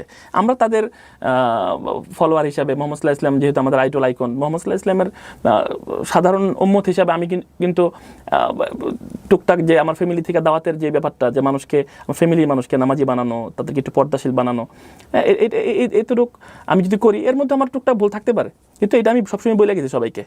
কেউ বলতে পারে যে আপনার বলার স্টাইলটা একটু বেশি ভালো হয়নি, একটু কর্কশ হয়ে গেছে, তো এটা আমার প্রবলেম, এটা আমার প্রবলেম। কিন্তু দাওয়াতের জায়গা থেকে এটা ঠিক আছে, আমি অবশ্যই বলবো, আমার অসন্তানদেরকে, আমার স্ত্রীদেরকে শাসন করার অধিকার আমার অবশ্যই আছে, শাসন করার অধিকার আমার অবশ্যই আছে, এতটুকু রাইটস আমার আছে।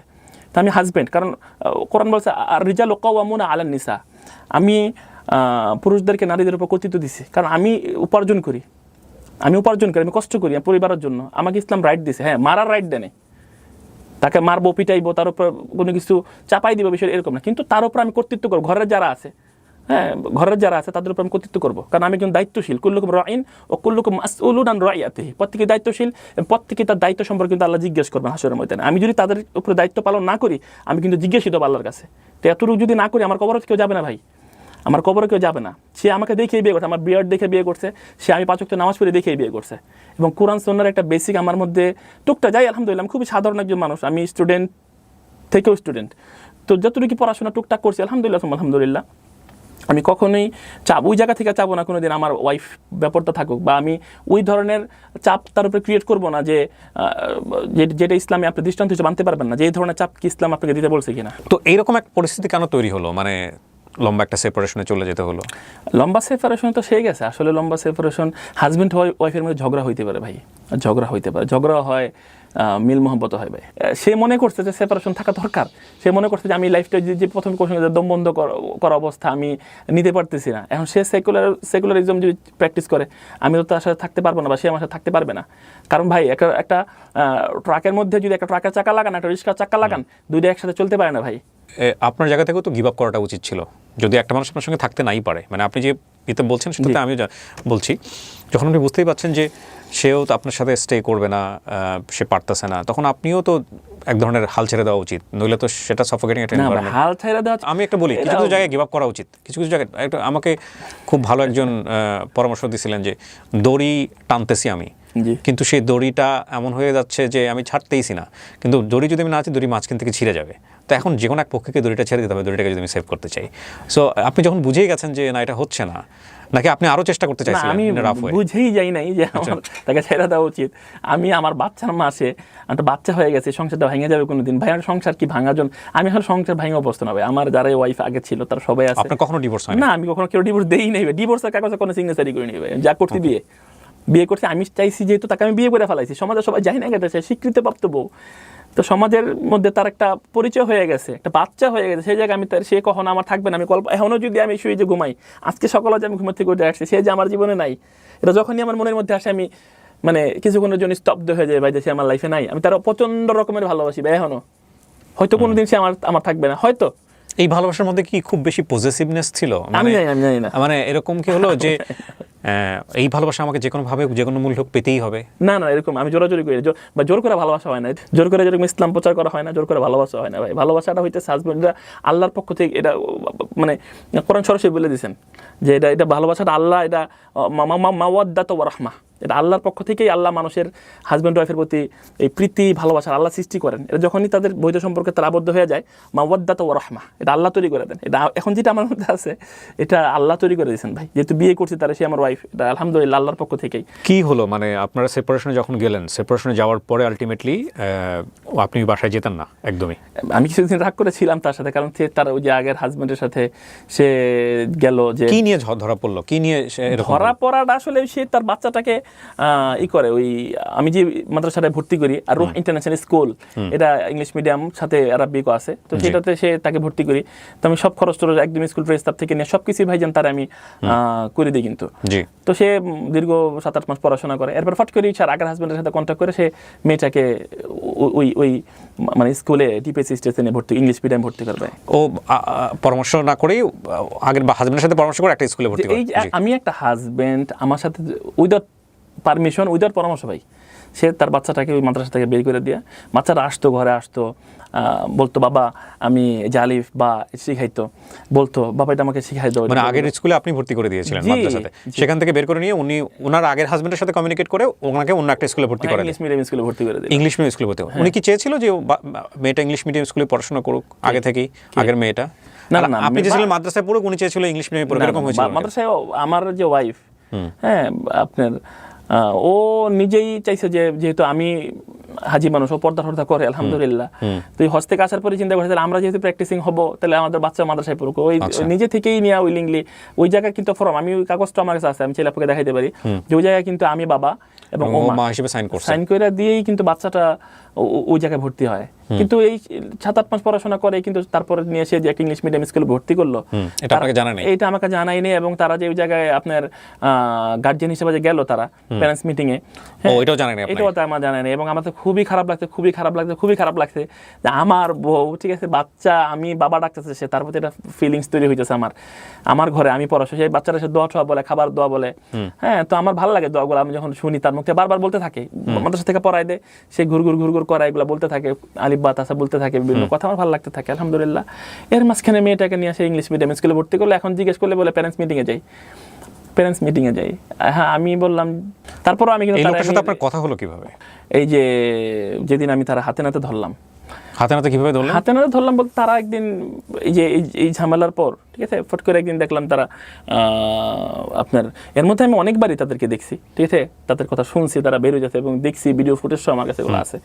তো তারা আপনার ওই এয়ারপোর্ট একটা মার্কেট হয়েছে ইউনাইটেড গ্রুপে, ওই যে সেন্ট্রাল পয়েন্ট, জি, সেন্ট্রাল পয়েন্টের টপ ফ্লোরে ফুড কোর্টে তারা খাইতে যায়।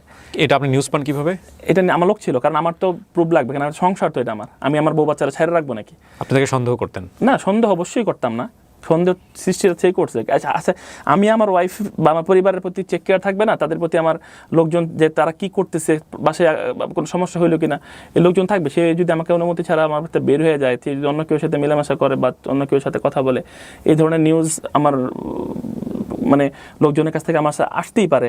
এবং তারা যেটা বললো এটা ভালো, আমি আমার পরিবারকে সেভ করবো না, আমার মেয়ে কার সাথে চলাফেরা করতেছে, আমার ওয়াইফ কার সাথে কথা বলতেছে, হ্যাঁ, এগুলা বাসার খবর টবর আমি ছেড়ে রাখবো। বিয়ে করলাম, তুমি যা খুশি তা করো, যার খুশি যে যা খুশি, একদম সেকুলার। কিন্তু তাহলে আপনি লোক নিয়ে খবর, আপনার ভাষায় বলি, খবর নিচ্ছেন, এটা কি উনি ইনফর্ম ছিল যে ওনার পেছনে একজন লোক আছে বা ওনাকে সাপোর্ট করতেছে?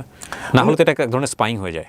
না, স্পাইং না, আমার লোকজন যারা সবসময় বাজার সদাই করতো তারাই দেখতো যে সে ভিডিওগুলো কথা বলতেছে, বা তারা যখন যাইতো কখন বেরিয়েছে তুমি ভাবি, যে হ্যাঁ ভাবি বেরিয়েছে, দারোয়ানই বলতো।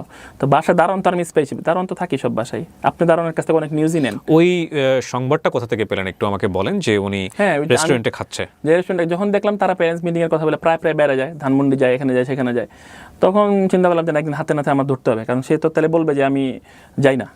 তো দেন আমি লোক সাথে দিলাম, তারা বললো যে ভাই মার্কেটেই আছে, আমি নিজের চোখে দেখলাম। তখন আমি বললাম যে ঠিক আছে আমি আসতেছি। দেন আমি তাকে যাই দেখে তারা এক টেবিলে বসে আছে, খাওয়া দাওয়া করতেছে তারা। তখন আমি ওই জায়গাতে তারা ভাবছিল যে আমি তাদের সাথে খারাপ ব্যবহার মারামারি পর্যায়ে, এর আরো ভয়ঙ্কর পর্যায়ে যেতে পারতো মারামারি যদি করতাম। আমি নিজের ওই লোকও বললো যে ভাই ঝগড়াঝাটি করেন না, আমি আমার বাচ্চার জন্য আসছি, ভাই সরি, আমি আর কখনো আসবো না, আমাকে বিষয়টা ক্ষমা দৃষ্টিতে দেখবেন, আমি আপনার কথা দিতেছি, নেক্সট আর কখনো আমাকে তার সাথে দেখবেন না। তো আমি চিন্তা করলাম, খুব কষ্ট করে মাথা ঠান্ডা করছি ভাই। সে আবার কি করলো, সে ওদিক দিয়ে যাইয়া পুলিশ 999 ফোন দিল, পুলিশ জানার জন্য। আমার ওয়াইফ কেন? দিছে গুন্ডা আসছে, এই আসছে, ঠিক আছে, মার্কেটের সিকিউরিটি এক জায়গায় হয়ে গেল, একটা বিশৃঙ্খলা সৃষ্টি হলো। পর আমি বেরিয়ে ওরা এক্স হাজব্যান্ড যে ছিল ওরা আমি নিয়ে চলে আসলাম, ঠিক আছে। ওকে, তারপর এই তো আমি চলে আসলাম। এটা কতদিন আগের ঘটনা? এটা এক্সাক্ট ডেট আমার মনে নাই, 2-3 মাস। এখন আপনি যে রেস্টুরেন্টের কথা বলছেন সেগুলো কি আলটিমেটলি কোনো প্রুফ আছে আপনার কাছে ওই সময়? এগুলো মার্কেটে গেলে, হ্যাঁ মার্কেটে গেলে প্রুফ তো অবশ্যই দেওয়া আপনি যাবে। যদি সমস্ত কিছু প্রুফ রেখেছেন, আপনার তো এটা একটা বিশাল এভিডেন্স, তো আপনি চাইলে ওই সময় থেকে ছবি তুলতে পারতেন আপনার ছবি লোকজনদের দিয়ে। তুলতে পারতাম, ছবি আছে আমার কাছে। ওরা খাচ্ছে রেস্টুরেন্টে, এগুলো ছবি আছে হ্যাঁ আপনার? ছবি আছে, ছবি আমি দেখাতে পারবেন আমাদেরকে? এই যে বাচ্চা নিয়ে ছবি উঠাইছি। না দুই সাইডে বাচ্চা না, মানে উনি ওনার রেস্টুরেন্টে ওনার হ্যাঁ ছবি আছে, এবং সিকিউরিটি পুলিশ যে আসছে, যে এসআই যে আসছে, যে এসআই পুলিশে তো সাক্ষী, মানে মার্কেটের সিকিউরিটি তো আছেই, আর যে দোকানে খাইছে দোকানদারই সাক্ষী। চলেন একদিন তারা আপনার হয়ে এখন কথা বলবে যদি আপনি চান? কেন বলবে না, তারা কেন বলবে না? এই এভিডেন্স তো এরকম মানে ভয়ঙ্কর। আমি নিজেও তো কোনো সিনকেট উজায় করি নাই, কারণ আমি পরিবারের দিকে খেয়াল করছি। তো এটা কেন বলবে না? এরকম সিনকেট করতাম, ভয় বলতো না মানুষ। আমি তো নর্মালি ডিল করলাম বিষয়টা। এটা বিয়ের কতদিন পরের ঘটনা? এটি যে বিয়ের প্রায় বাচ্চা হওয়ার পরে। তার মানে আপনাকে এটা না জানিয়ে সে করেছে? হ্যাঁ 100% আমাকে জানা যাবে। সে ওকে, জানাতে একবার হচ্ছে যে প্যারেন্টস মিটিং গেছে, জানাই নেই, বাচ্চা ভর্তি করতে জানাই নেই, বিভিন্ন জায়গায় ঘুরতে গেছে তারা জানাই নেই, ঠিক আছে, বসুন্ধরা সিটিতে শপিং গেছে তারা জানাই নেই। এগুলো সবই তো আমি জানি। এখন আমার তো একজনকে, আমার তো মানে সে গোপনে গোপনে যা খুশি করে এবার আমি চুপচাপ বসে থাকবো? আমি আমার ওয়াইফের মানে খেয়াল রাখবো না, পরিবারের খেয়াল রাখবো না? এতটুকু দায়িত্ব। এটা আপনার বাচ্চাটা হয়ে যাওয়ার পরে, মানে সেপারেশনে থাকা অবস্থায় নাকি সেপারেশনের আগে? না, সেপারেশনের আগে। সেপারেশন তো সে করলো 13 তারিখে, সে তার পক্ষ থেকে ডিভোর্স দিয়েছে, কিন্তু আমি তাকে ডিভোর্স কাবিননামা, যেটা নিকানামার মধ্যে 18 নম্বর কলমে আমি তার কোনো রাইটস দেই নাই সে আমাকে ডিভোর্স দিবে। তো কোনো রাইটসই নাই। আমি তখন তার কাছ থেকে জিজ্ঞেস করে এই রাইটস লেখাইছি যে তুমি তোমার পক্ষ থেকে আমাকে ডিভোর্স দিতে পারবা না, কারণ আমি জানি তার ডিভোর্সের হাত খুব চালু, কারণ সে 2 বার তার একজনকে ডিভোর্স দিয়ে আসছে। এর জন্য আমি ভাবছি যে 2 দিন পরে যদি আমার সাথে এটা করে সে, তো এর জন্য তো ওই জায়গায় আমি তার রাইট দিইনি। কিন্তু তারপরেও সে কী করলো দেখেন, যাই হয়েছে আমাদের মধ্যে একটা মানে সলিউশন হইতে পারতো, বাট সে কিন্তু আমাকে 13 তারিখে ডিভোর্স দিয়ে দিয়েছে। এবং সে দেখেন আমি আজকে মিডিয়ার সামনে এটা বলে দিয়েছি, তার লাইফের সবচেয়ে কিছুদিনের মধ্যেই ওই লোকের কাছে যাবে, ওই লোকের সাথে সে সংসার করবে। তাকে যে বিভৎসভাবে আমরা তার উপর যে অত্যাচার হয়েছে তার কথা অনুযায়ী, সেই যে ব্যাপারটা আমরা দেখলাম, এটার পরে সে আপনাকে ডিভোর্স দিয়েছে নাকি এটার আগে আপনাকে ডিভোর্স দিয়েছে? না, এটার পরেই, এটার পরে ডিভোর্স দিয়েছে, ঘটনার পরে। হ্যাঁ আচ্ছা, তো এই ঘটনাটার প্রেক্ষাপটটা কি আপনার জায়গাটা থেকে আপনি কি বলতে চান? এই ঘটনার প্রেক্ষাপটে আমি বারবারই মিডিয়াতে বলছি যে আমি আসলে এটা লং টাইম আমি তার বাসায়, আমাদের সাথে একটা মানে দূরত্ব সৃষ্টি হয়ে যাওয়ার পরে সে যখন রমজান মাস ওই লোকের সাথে বেশি ঘোরাঘুরি করলো, শপিং করলো, আমি তার কাছে যাইতে চাইলাম, সে আমাকে যাইতে বারণ করলো যে বাসায় আসবেন না। তো কতটুকু কষ্ট আমি পাইতেছিলাম, এবং বাচ্চাটাকে দেখতে দিয়েছিল না সে। তো একটা টাইমে ভাবলাম, রাগ করেছিলাম যে দেখি রোজার মধ্যে টুকটাক টেক্সট সে আমাকে দেয়, মেসেজ আমাকে দেয়, আমিও দেই। তো টুকটাক মেসেজেই টুকটাক ঝগড়াঝাটি মতো একটা অভিমান চলতেছিল। তো কখনো ভাবি নাই যে আসলে সে আমাকে তার বাসায় কখনোই আসবেন না, এরকম কিছু হইতেছে। আমি চিন্তা করছিলাম তো হইতেই পারে হাজব্যান্ড ওয়াইফের মধ্যে, তো ঠিক হয়ে যাবে হয়তো। কিন্তু সে তার ওই হাজব্যান্ডের বাসায় গেল রমাদান মাসে, তার বাসায় গেল তো বিকেলে 3টা সাড়ে 3টার দিকে, বেরোলো রাতের 11টা সাড়ে 11টা 12টার দিকে। তো তার বাসায় সে, আমার কথা হলো যে হাজব্যান্ডকে আমি ডিভোর্স দিয়ে দিয়েছি, তার বাসায় আমার কি, তার বাসায় আমি কেন যাব? তার বাসায় সে দুই দিন যায়। এটা আপনি জানলেন কিভাবে? এটা আমি জানলাম, আমার লোক ছিল, আমি তার বাসায় ধরতে পারতাম সেদিন, কিন্তু আমি মানে বিষয়গুলো আমি আকাশ ভাঙিয়া মাথায় পড়তেছিল ভাই। সে তো তার শরীরের জখম দেখা যাচ্ছে না ভাই, শরীরের জখম দেখা যাচ্ছে ভাই, যে আমি এইভাবে আমার এটা হয়েছে। কিন্তু স্পিরিচুয়াল ভাবে আমি যে ক্ষতিগ্রস্ত হয়েছি, আমার আত্মার উপরে যে আঘাতটা আমি কেউ দেখাইতে পারতেছি না ভাই। ঠিক আছে, আমার জায়গায় অন্য কোনো পুরুষ থাকলে সে কি যে করতো, সে নিজেও এটা সেইটা মেডিসিন নিত ভাই। কিন্তু এটা আপনি বলতে পারেন যে আমি এখনো আসলে মানে আমি যে কিসের মধ্যে আসি ভাই, এটা অনেক ভালো কিছুই হয়েছে, যেটা তার সাথে হয় নাই, যে অনেক ভালো কিছুই হয়েছে।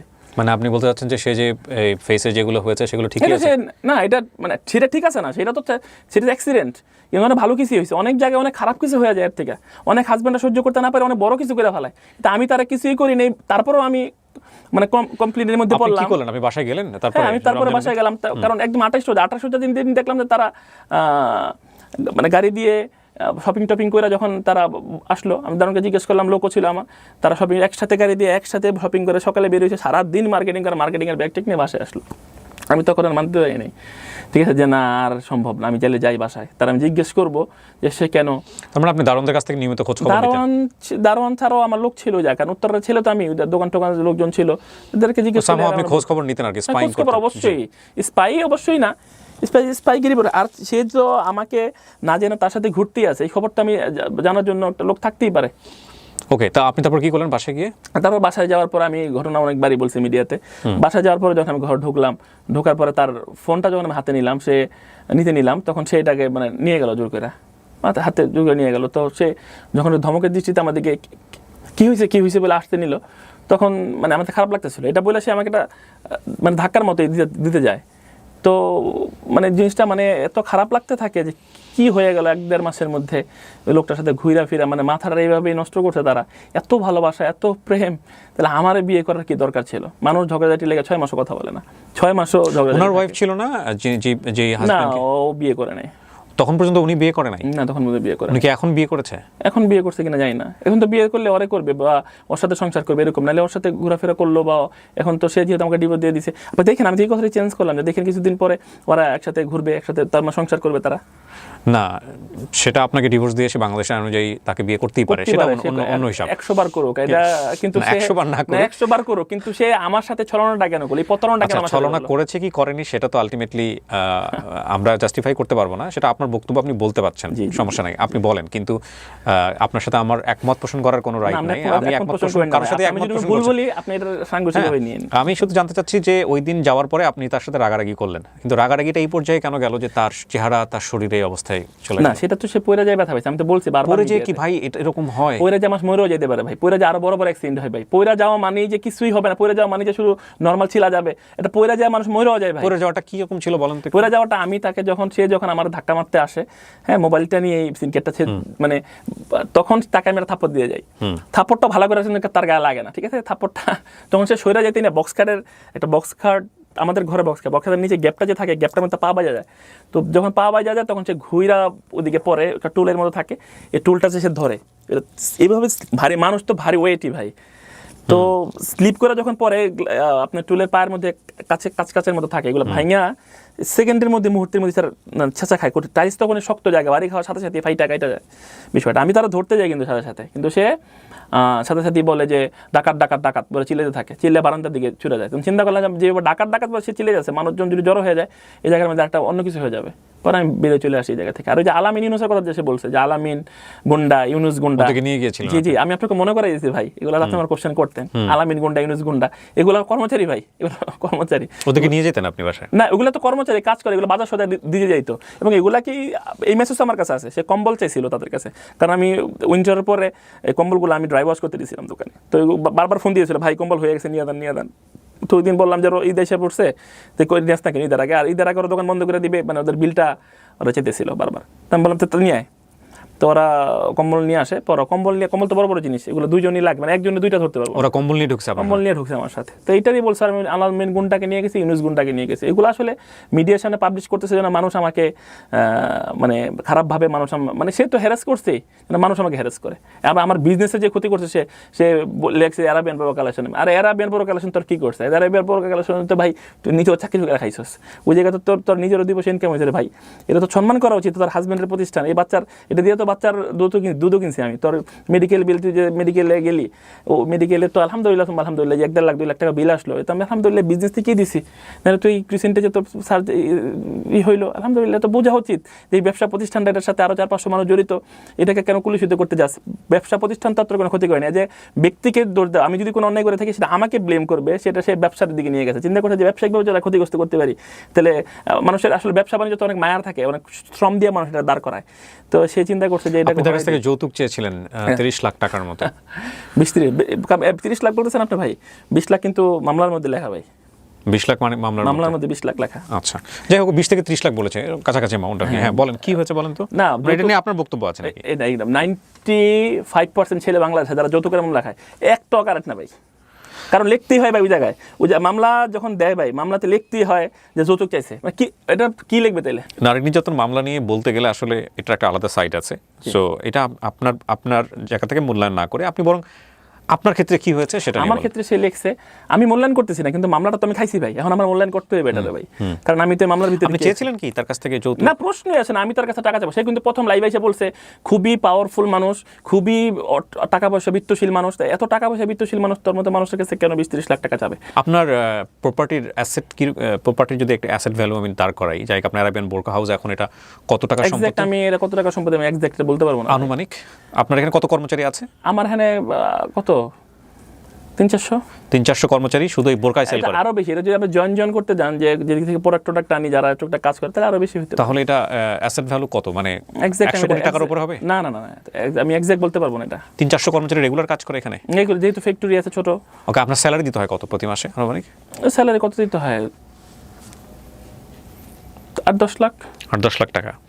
স্ট্যাটাসটা জানতে চাচ্ছি এই কারণে যে 20-30 লাখ টাকা চাওয়াটা যৌক্তিক কিনা এটার জন্য আলটিমেটলি। না, সেটাই আপনি জিজ্ঞেস করেন আমার ভাই, আমি আপনার কোশ্চেন অ্যান্সার করবো। আমি শুনেছি এরকম যে আপনার দুই ওয়াইফের কাছ থেকে আপনি কোটি টাকা নিয়ে এসে আপনি এই প্রপার্টি করেছেন, এবং যেটা উনি বলেছে যে আগের ওয়াইফে যেহেতু দিয়েছে তুমিও আমাদেরকে হেল্প করো। আমার ওয়াইফদের কাছ থেকে আসলে অ্যাকচুয়ালি আমি প্রত্যেকটা মিডিয়াতে এটা বলছি যে ওয়াইফদের কাছ থেকে টাকা নেওয়াটা যৌক্তিকভাবে কোনো অন্যায় না, কিন্তু আমি চাই না। আমার ওয়াইফ যদি আমার হেল্প করতে চায় বিজনেসে, মোহাম্মদ সাল্লাল্লাহু আলাইহি ওয়াসাল্লামকে খাদিজা রাদিয়াল্লাহু আনহা হেল্প করছেন। আমি যদি প্রেশার ক্রিয়েট করে নিই বা চাপ দিই, সেটা হলো অন্যায়, বা যৌতুক চাই সেটা অন্যায়। কিন্তু আমি মানে আমার ওয়াইফদের কাছে কোনো টাকা চাই নেইও নেই। আমি আমার ওয়াইফদের কাছে কেন টাকা নিয়ে বিজনেস করবো? আমি যদি একটা লজিক শুধু আপনার মাথায় ঢুকাই দিই ভাই, আমার এই বিজনেস হচ্ছে 4 ইয়ার্সের। আমার সাংসারিক বয়স প্রায় 2 যুগ আগেরটা 22-23 বছর 24 বছর। আমি 4 বছর বাদ দেন, 20 বছর আমি কি আমার, তাহলে আমি এই ব্যবসা যদি দাঁড় করাইছি আমি আমার বউদের টাকা দিতে, 20 বছর আমি সংসার পালছি কীভাবে? আর আমার সেকেন্ড ওয়াইফের সংসারের বয়স প্রায় 10 বছর। তো এই 10 বছর আর 20 বছর আমি কীভাবে সংসার চালাইলাম ভাই? তাহলে আমার ওই টাইমে তাদের কাছ থেকে টাকা নেওয়ার প্রয়োজন হয় নাই। এখন আমি বিজনেস করার জন্য তাদের কাছ থেকে 2-4 বছরের চাপ দিয়ে এতগুলো টাকা নিচ্ছি। আগে কি করতেন আপনি? আমি আগে কাপড়ের বিজনেস করতাম, আচ্ছা, ফেব্রিক্সের অ্যাক্সেসরিজের বিজনেস করতাম। ওকে। সো ওই দিন আপনি যেটা বলতে চাচ্ছেন, টুলে উনি পড়ে গিয়ে ওনার এই অবস্থা হলো এবং আপনি ওখান থেকে চলে আসলেন। জি। আচ্ছা, চলে আসার পরে আপনার ওয়াইফ কোন হাসপাতালে ছিল বা ওনার ওয়াইফের কি অবস্থা, এগুলো আপনি কি এগুলো আমি আসলে খবর নিই কেন, সাথে সাথে পুলিশ আসছে, আমি খবর নিয়েছিলাম, বললো পুলিশ আসছে ভাই, সেই নারী নির্যাতন একটা মামলা, ঈদের সময় ঝামেলা। তো আমার তার প্রতি তো দেখলাম যে ব্যবহার দেখলাম, চিন্তা করলাম যে সে সম্পূর্ণ ওই লোকে দিয়ে হয়ে গেছে। এখন তার সাথে যেহেতু একটা সিনকেট এখানে হয়ে গেছে, এটা নিয়ে আমি এখন কিছু করতে গেলে আমি পুলিশের হাতে হ্যারেজ হবো ঈদের আগে। তো আমি তার সাথে আর এই ব্যাপারে কোনো কন্ট্যাক্ট যোগাযোগ করতে পারিনি। যখন সে সুস্থ বাসায় আসে, দেন আমি সবাইকে নক দিই, যোগাযোগ করার চেষ্টা করি। হ্যাঁ, তখন তারা এটা নিয়ে মানে কখনো 20 লাখ, কখনো 30 লাখ, আমার টাকার দিকে একটা চলে আসে বিষয়টা। কে বলে আপনার সাথে ডিলটা করে? ডিলটা তার মামার সাথে আমার কথা হয়েছে। আচ্ছা, তার সাথে আমি বারবার যোগাযোগ করছি। এগুলো কোনো প্রুফ আছে আপনার কাছে? না, এগুলো ভাই ফোন টোনের ফ্যাকিং বা এইসব রেকর্ডিং বের করা তো খুবই টাফ ব্যাপার। এগুলো আপনি চাইলে ফোনে রেকর্ড করতে পারেন। এগুলো করি নাই ভাই, টুকটাক কিছু আছে আমার কাছে রেকর্ডিং, এই ব্যাপারগুলো করি নাই।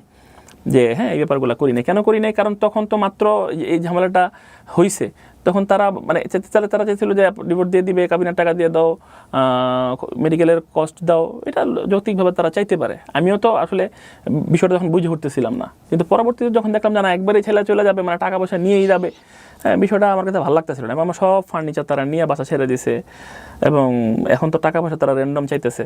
ঠিক আছে, এটা তো আসলে মানে আমি তো সংসার আসলে ছাড়ার জন্য করিনি ভাই। কিন্তু আপনার স্ত্রী এরকমভাবে আহত হলো, সেটা আপনাদের একটা ইনসিডেন্টের কারণেই, যদি আপনার কথা সত্যি হয়ে থাকে, যদি আমি বলছি, আপনার কি উচিত ছিল না একবারের জন্য হাসপাতালে তাকে দেখতে যাওয়া? না, হাসপাতালে তারা পুলিশের কাছে কমপ্লেন করছে, পুলিশ আসছে এই জায়গার মধ্যে, আমি হাসপাতালে গেলে তারা ভুল বুঝছে সরাসরি আমারে। আপনি না গেলেও আপনার পরিবার থেকে অন্য কাউকে পাঠানো তো উচিত ছিল, কারণ সে তো একটা মারাত্মক। না, হ্যাঁ, আমি পরিবারকে পাঠাবো না। কেন? কারণ এই বিয়েটা আমার বাবা এতে মোটামুটি এগ্রি ছিল না। ঠিক আছে, কারণ আমার বাবাকে আমি লুকিয়ে রাখছি। যখন বিয়ে করছে, আমার বাবা একটু আমার সাথে হালকা রাগারাগি করছে। কেন করছে? ওনার বাবাও চায় নাই, আপনার বাবাও চায় না? বাবারা চায় না, 2-3টা বিয়ে করবে, চায় না। তো এই জন্য আমার ফ্যামিলিতে এরকম, আমার মাও মানে বয়স্ক মানুষ, আমি আসলে এরকম কেউ পাঠিয়ে রাখবো, ছেলেদেরকে পাঠাবো, দিলে বলবো নারী নির্যাতন মামলা দিয়ে ভিতরে ঢোকাই দেবে, ওই টাইমে ভয় আসলে কেউ যেতে চায় না বিষয়টা। এই জন্য মেডিকেল যাওয়া হয়নি বিষয়টা। সে পয়লা ব্যথা পেয়েছে, কতটুকু ব্যথা পেয়েছে সেটা তো সে মিডিয়াকে বলতেছে আমি চাকু নিয়ে গেছিলাম। আর শোনেন, সবচেয়ে বড় কথা হলো, আমি ক্লিয়ার করি ভাই, কালকে আইসে সে মিডিয়ার সামনে বলতে আমার নামে 500 অস্ত্র মামলা আছে ভাই, এটা আমি ক্লিয়ার। হ্যাঁ, এটা এখানেই বলেছে সে। হ্যাঁ, 500 থেকে 600। আপনার নামে কি একটাও আছে অস্ত্র? আমি বলি 500 থেকে একটা আছে কিনা বলতে 2টা আছে, 5টা আছে বলতেছি ভাই। হ্যাঁ, 500 থেকে 600 সহস্র মামলা, তবে ডোনাল্ড ট্রাম্পের নামেও নেই, খালেদা জিয়া, শেখ হাসিনার নামেও নেই। সেটা হয়তো সে হুজুকে বলে ফেলেছে, এবং সেজন্য আমি তাকে সতর্ক করেছিলাম। এই ধরনের শোগুলোতে সাধারণত যেখানে একটা কারো বিরুদ্ধে আমি অনেক বড় একটা অভিযোগ আনছি, সেখানে এই ধরনের কথা বললে অনেক সময় এটা দুর্বল হয়ে যায়, সে কারণে সতর্ক করা। তো ঠিক আছে, কিন্তু কথা হচ্ছে যে মামলা কি আছে আপনার নামে? আমার নামে, আমার বাবা বিএমপি করে, ঠিক আছে, আমার বাবা বিএমপি করে। তো আমার বাবাকে প্রচুর, প্রায় 128টা মামলা দিয়েছে আমলি সরকার থেকে, 128টা মামলা দিয়েছে তারা পলিটিক্যালি। 128টা আমার বাবা মানে বিএমপি করে দীর্ঘদিন, তারা বিএমপি করে, তাদেরকে রাজনৈতিক মামলা দিয়েছে, সেগুলো যত মামলা হয়েছে তাদের নাম আসছে। তো সেই জায়গায় তার ছেলে হিসেবে আমাকে প্রায় 11টা মামলা দিয়েছে, পলিটিক্যাল মামলা। তো মামলা আমরা এলাকার লোকাল ছেলে পেলে দেখা যায় টুকটাক ঝামেলা, একটা ক্রিকেট খেলা নিয়ে ঝগড়া হয়েছে, একটা ফুটবল খেলা নিয়ে মারামারি হয়েছে, দেখা যায় অনুষ্ঠানটা মামলা হয়েছে, মামলা আমরা আসামি হয়ে গেছি। তো এগুলা তো দেখেন মামলায় দু একটা মানে একদম কিছু না করে অনেকে মামলা আসামি হয়ে যায়, সেই ধরনের মামলা তো থাকতেই। যেমন আমি নারী নির্যাতনের একটা মামলা খেলাম, ও একটা মামলা করছে আমার বিরুদ্ধে, এলাকা দেখা গেল বন্ধু বান্ধব। আপনার নামে মামলা কতগুলো আছে?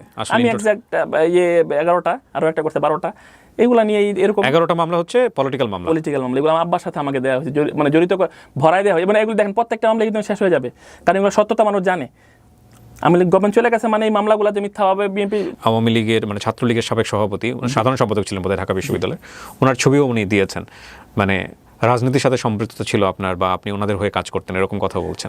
এগুলো আসলে কি জানেন, এখন মানুষ যখন একটা কথা উঠে তখন এই কথার সাথে হাজারো কথা ভরাই দেয় ভাই। সবচেয়ে বড় কথা হলো গোলাম রব্বানী ছিল যমুনা ফিউচার পার্কের, যমুনা গ্রুপের ডিরেক্টর ছিল, সে যমুনাতে সে চাকরি করতো। তা আমি যমুনাতে আমার দোকান, তো বিভিন্ন দোকানের বিভিন্ন কাগজপত্র বিভিন্ন কিছুর জন্য দোকান টোকান ইনস্ট্যান্স বা এসিটিসি বিভিন্ন কোনো প্রবলেম হলে তারা দিয়ে আমি করাইতাম। সে আসতো, এইটা কি হয়েছিল, সে তদারকি করতো, অনেকে আছে, আরো অনেক এমপ্লয়ি। পুরো যমুনা ফিউচার পার্কের, পুরো যমুনা গ্রুপেরই, মানে কোন একটা জবে ছিল আর জবে মানে কি ডিরেক্টরি কি একটা সাইডের ডিরেক্টর ছিল, জব সে চাকরি করতে ওই জায়গার মধ্যে। এরকম অনেকেই চাকরি করতে পারে। সো সেইভাবে আপনার ওখানে ছবি তোলা। আমি যমুনাতে দোকান, আমার সাথে পরিচয় থাকবে। এছাড়াও সে থাকতো উত্তরাতেই, রাজুকে পড়াশোনা করতো সে, তো এলাকায় খেলাধুলা করতো, ক্রিকেট খেলতো, সে থেকে তার পরিচয়। সে পলিটিক্স করবে কি পলিটিক্স করবে না সেটা তার ব্যাপার, সে পলিটিক্স করতো, সেদিক থেকে সে আওয়ামী লীগের পোস্ট পদবি পায়। তো এলাকার অনেক ছেলে, হাজার হাজার ছেলে, লক্ষ লক্ষ ছেলে তার সাথে ছবি আছে, এরকম অনেক ছেলে তার সাথে ছবি আছে যারা রাজনীতি বুঝেই না। আমি একটা বিজনেসম্যান, আমি যদি রাজনীতি করতাম, রাজনীতি কোনো একটা পোস্ট আমার থাকতো, সদস্য হলেও থাকতো, আওয়ামী লীগ বা বিএনপি থেকে কেউ যদি একটা সদস্য পোস্ট আমার দেখাইতে পারে, যা বিচার আমি মাথা বেঁধে নেব। আওয়ামী লীগের কোনো বা ছাত্রলীগের কোনো বা যুবলীগের কোনো পদ পদবি যদি আমার থাকতো, এটা তো প্যাডে থাকতো না, তাদের কি বলে, তাদের অফিসিয়াল প্যাডে থাকতো না। তো এই অফিসিয়াল প্যাডটা কই? হাতু বুরহানাকুম ইন কুনতুম সাদিকিন। সত্যবাদী হলে এভিডেন্স আনো, সত্যবাদী হলে এভিডেন্স নিয়ে আসো, দলিল নিয়ে আসো। ফাঁচুকি কথা তো মানুষ খায় না ভাই এখন। এগুলা মানে এক ভাষায় বলবো, আমাদের লোকাল ভাষায় গাঁজাখুরি কথাবার্তা, এগুলা মানুষ তো বুঝতেছে এখন কিন্তু মানুষ বুঝতেছে, মানুষ কিন্তু এখন সায়েন্স আর টেকনোলজির সময় মানুষ কিন্তু চিন্তা ভাবনা করে কথা বলে। আপনি জামিনটা নিলেন কিভাবে? আচ্ছা, আমি গোলাম রব্বানীর ব্যাপারটা একটু ক্লিয়ার করে এক মিনিট। তো এদিক থেকে তার পরিচয়, তার কিছু ছবি টবি, তারা মার্কেটে যখন শপিং, গোলাম রব্বানী প্রায় সব দোকান থেকে শপিং টপিং করতো। তা আমার দোকানে শপিংয়ে গেছে একদিন, আমি একটা ছবি উঠাইছি, সব ছেলে পেলে উঠাইছি তার সাথে, সব এমপ্লয়িরা। সে যে একটা মামলা করে ফেললো এবং আপনি আগে ভাগে জেনে গেলেন, গিয়ে আপনি আগে হাইকোর্ট থেকে জামিন নিয়ে আসলেন, এটা কিভাবে হলো?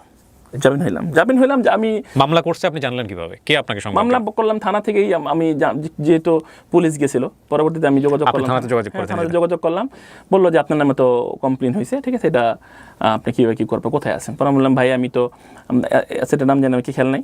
তো ও বললো, তখন ওরা সামনে ছিল মেবিউদ্দিন, যেদিন এসে আমার ফোন দিল, তো আপনাকে থানায় যেতে বলছে? হ্যাঁ, বলো থানায় আসেন। হ্যাঁ, আমি তো বলছি যে থানায় আমার নামে মামলা হয়েছে, মানে ওয়ারেন্ট আছে, তো অবশ্যই আমার জামিন নিতে হবে। পর আমি কোর্টে যোগাযোগ করলাম, কথাবার্তা বললাম।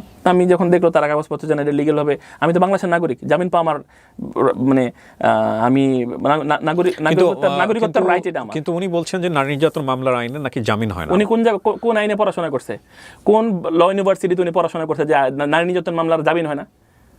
কোন ল ইউনিভার্সিটিতে পড়াশোনা করছে? সার্টিফিকেটগুলো আপনার কাছে দিয়ে যেতে বলেন ভাই। কোনো লতে নাই বাংলাদেশের একটা নাগরিককে সে জামিন পাবে না, বেল পাবে না। এগুলা হইতেছে মানুষের উপর, মানে মানুষকে দাবায় রাখে। কিছু কিছু পলিটিক্যাল সরকার ছিল যারা দাবায় রাখছে মানুষকে, জোর করে বেল দেনে, জামিন দেনে। কেন জামিন পাবো না আমি? সে আমার নামে মামলা করে দিলে আমি সারা জীবন জেলের ভাত খেলাম, এটা হইলো? এর জন্যই তো পুরুষরা নির্যাতিত। আমি তো পুরুষদের পক্ষে আওয়াজ উঠাইলাম, এবার নারীদের বিরুদ্ধে যেতে হবে তো, কারণ তারা যেটাই বললো সেই না, তারা যেটাই বলবে সেইটাই বাংলাদেশের মানে মানুষ খায়া ফেলাবে। বিষয়টা এরকম, পুরুষরা যে নির্যাতিত এই কথাগুলো কই? যেইভাবে পুরুষদেরকে হ্যাসেল করা হইতেছে, পুরুষদেরকে শোষণ করা হইতেছে, নারীরা ইমোশনালি ব্ল্যাকমেল করে প্রত্যেকটা ছেলে পেলে তো স্পিরিচুয়ালি ক্ষতিগ্রস্ত। এই কথাগুলো কেন বলে না? এটা আমার সে মিথ্যা মামলা দিয়েছে ভাই, মিথ্যা মামলা দিয়েছে এবং আমার কাছ থেকে টাকা ডিমান্ড করছে তারা, এবং আমি বর্তমানে ক্ষতির মধ্যে আছি, আমার ব্যবসায়িকভাবে সে ক্ষতিগ্রস্ত করছে। তার ভাগ্য ভালো আমি মামলাটা রেডি করছি, কারণ এতদিন তো মিডিয়াতে কথা বলছি, আজকেও মিডিয়াতে কথা বলে যাবো, নেক্সটে আমি লিগেল অ্যাকশনে যাবো, কারণ বাংলাদেশের আইনের প্রতি আমি শ্রদ্ধাশীল, বাংলাদেশের আইন অনুযায়ী যা হয় তার বিরুদ্ধে, তার এইসব পরকীয়া প্রেমিকদের বিরুদ্ধে আমি মামলা করবো তার বিরুদ্ধে। এক্স্যাক্টলি, আমার এই প্রশ্নটা অনেক আগে থেকে আসছিল যে বাংলাদেশের লতে কিন্তু পরকীয়া নিয়ে মামলা করার সুযোগ আছে, এবং আমি যদি ভুল না করে থাকি, আমার যতটুকু জানা ক্ষুদ্র জ্ঞানে, যে এখানে আসলে নারীদেরকে মানে স্ত্রীদেরকে, মানে আপনার স্ত্রী যদি পরকীয়া করে থাকেন তাহলে আপনি আপনার স্ত্রীকে আসামি করতে পারবেন না, যিনি পরকীয়া করেছেন সেই ছেলেকে আসামি করে মামলা করা যাবে। আমি যতটুকু এইটু আমার জানা, আর ভুলও হতে পারে। তো আপনি কেন প্রমাণ পাওয়ার পরে আপনি কেন স্টেপ নেননি? না, তখন আইনিভাবে এটা আমি ঘাটাঘাটি করতে চাইনি, কারণ পুলিশের কাছে গেলেই পুলিশ তদন্ত করবে, এই সেই পারিবারিক বিষয় চেয়েছিলাম না নিজেরাই। আমি কারণ ওর সাথে কিন্তু আমি কথা বলছি অনেকবার মিউচুয়াল করার জন্য, অনেকবার তারা আমি সতর্ক করছি, অনেকবার তাকে আমি বলছি দেখো আমি শুধু তোমাকে বিয়ে করছি, আমি চাবো না আমার স্ত্রীর ছায়াটা আর একটা ছেলে পারাক, এটা আমি কোনোদিন চাবো না। এতটুক ব্যক্তিত্ব, এতটুক কি বলে গায়রত আমার আছে। আমার ওয়াইফকে আরেকজন দেখবে, আমার ওয়াইফ আরেকজনের সাথে চলাফেরা করবে, এটা কিন্তু আমি মানতে পারবো না। সে কিন্তু গায়ের মাহরাম তোমার, এটা কিন্তু তারা আমি বারবার বলছি, তারা বারবার সতর্ক করছি তুমি তার সাথে মিশো না, তুমি তার কাছে যাও না। সে বারবার তার বাচ্চার উসিলা দিছে যে বাচ্চার জন্য, বাচ্চার জন্য, বাচ্চার জন্য। তো বাচ্চারে বারবার তুমি টানবা, ওই লোক যে এতই তোমার দরকার, তুমি আমার কেন বিয়ে করলা? আমার সে বরং মাঝখানে 2টা বছর সে ক্ষতিগ্রস্ত করছে, আমার ভালোবাসার মৃত্যু দিছে, সে আমার ভালোবাসাকে সে কিল করছে ভাই। ঠিক আছে, এটা তো মানে মানুষের আত্মাকে হত্যা করা। প্রত্যেকটা মানুষ জীবিত হইলে জীবিত থাকে না ভাই, বাইচা থাকেও কিছু মানুষ মরে যায় ভাই। আমাকে সে মানে বাইচা থাকা অবস্থায় মৃত্যু দিছে সে। তার তো হাসরের ময়দানে তার কোটি কোটি বার তার মৃত্যুদণ্ড দিলেও তো এর সমান হবে না ভাই। জাহান্নামের আগুনে তো সে যাবে, সে তার স্বামীকে যে পরিমাণ ছোট করলো এই পুরো জাতির কাছে। আজকে পুরো জাতি জানে যে আমার ওয়াইফ পরক্রিয়া করছে, সেইটা না করলেও পারতো। তার এতই তার উল্লেখ ভালো লাগে, তো তুই ভাই তার সাথে সংসার করতি, একবার ডিভোর্স দিলি, আসলি আবার তারা আবার বিয়ে করলি, আবার তারা বিয়ে করলি, আবার ডিভোর্স দিলি কেন ভাই? সে তো ডিভোর্স চেয়েছিল, আপনি দেননি তার কথা অনুসারে। আমার ওয়াইফ আমার সাথে ডিভোর্স চাইলো, এরকম পথে আপনার প্রত্যেকের ওয়াইফই রাগ করে 19-20 হইলে আমার তোমার ছেড়া দাও, আমি তোমার ভাত খাবো না, আমি তোমার ভাত খাবো না। আমি ভাই তোর আমি ছেড়া দিম, তোমার কথায় কথায় ডিভোর্স চাইলে কি ডিভোর্স দিয়ে দেওয়া যায় ভাই? এটা কি হাতের মোয়া ভাই? এটা কি মানে মার্বেল খেলা যে চাইলে 10টা দিয়ে দিলাম একজন রে? আর এটা টাটানা পিস না ভাই, যে ডিভোর্স অনেক চিন্তা ভাবনার ব্যাপার, একদম এক্সট্রিম লেভেল 11 টাওয়ারে গেলে পরামর্শ ভিত্তিক, তারপরে যে না ইসলামের ডিভোর্সের কিছু সিস্টেম আছে, ঠিক আছে, তার প্রথম সতর্ক করো, তারপরে পরিবার নিয়ে বসো, তারপরে নিজেদের মধ্যে ডিসকাস করো। একটা একদম 11 টাওয়ারে গেলে নেক্সট দেন ডিভোর্সের কথা আসে। তারপর তো আমি বারবার বুঝাইতেছিলাম, সে তারপর তার সঙ্গ ছাড়তেছিল না। আমার একটাই কমপ্লেন যে সে তার এতই ভালো লাগে তাহলে আমার বিয়ে করলো কেন?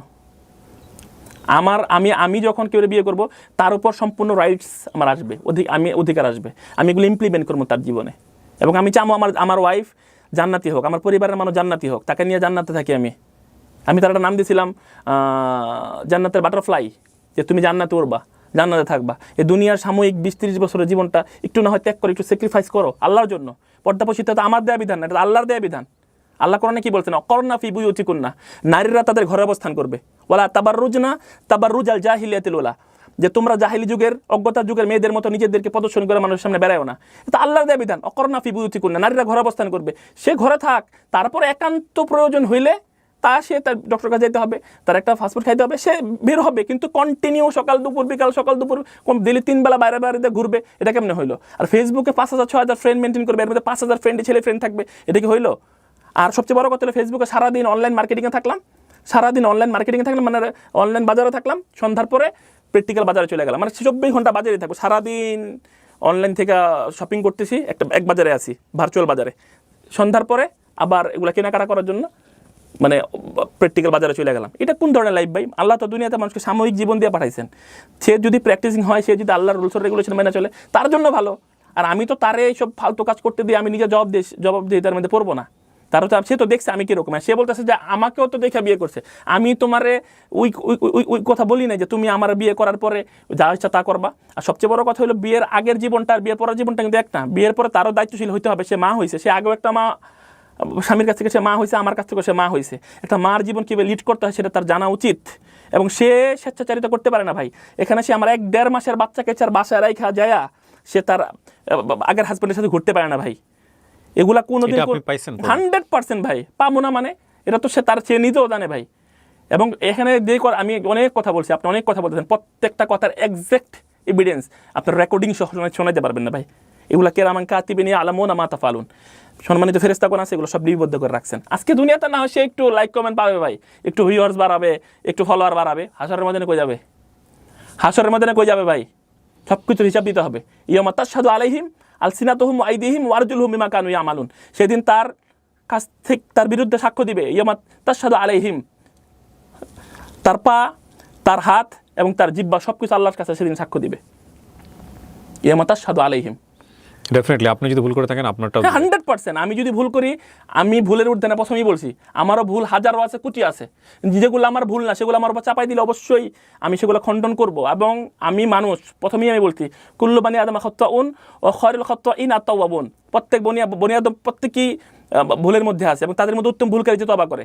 আমি সবার কাছেই ক্ষমা চাইতেছি যদি আমি মানুষের মনে কোনো কষ্ট দিয়ে থাকি, এবং তার কাছে তারাও যদি কষ্ট দিয়ে থাকে আমি ক্ষমা চাইতেছি, কিন্তু সে মানুষের কাছে আমার ছোট করছে। মূল জায়গাটা যেটা আমি একদম শেষের দিকে চলে আসছি, দুইটা বিষয় নিয়ে কথা বলবো। মূল কথা হচ্ছে যে আপনি ওনাকে এইভাবে অ্যাসল্ট করেন নাই, ফিজিক্যালি অ্যাসল্ট করেন নাই, আপনি বলতে চাচ্ছেন এটা একটা অ্যাক্সিডেন্ট।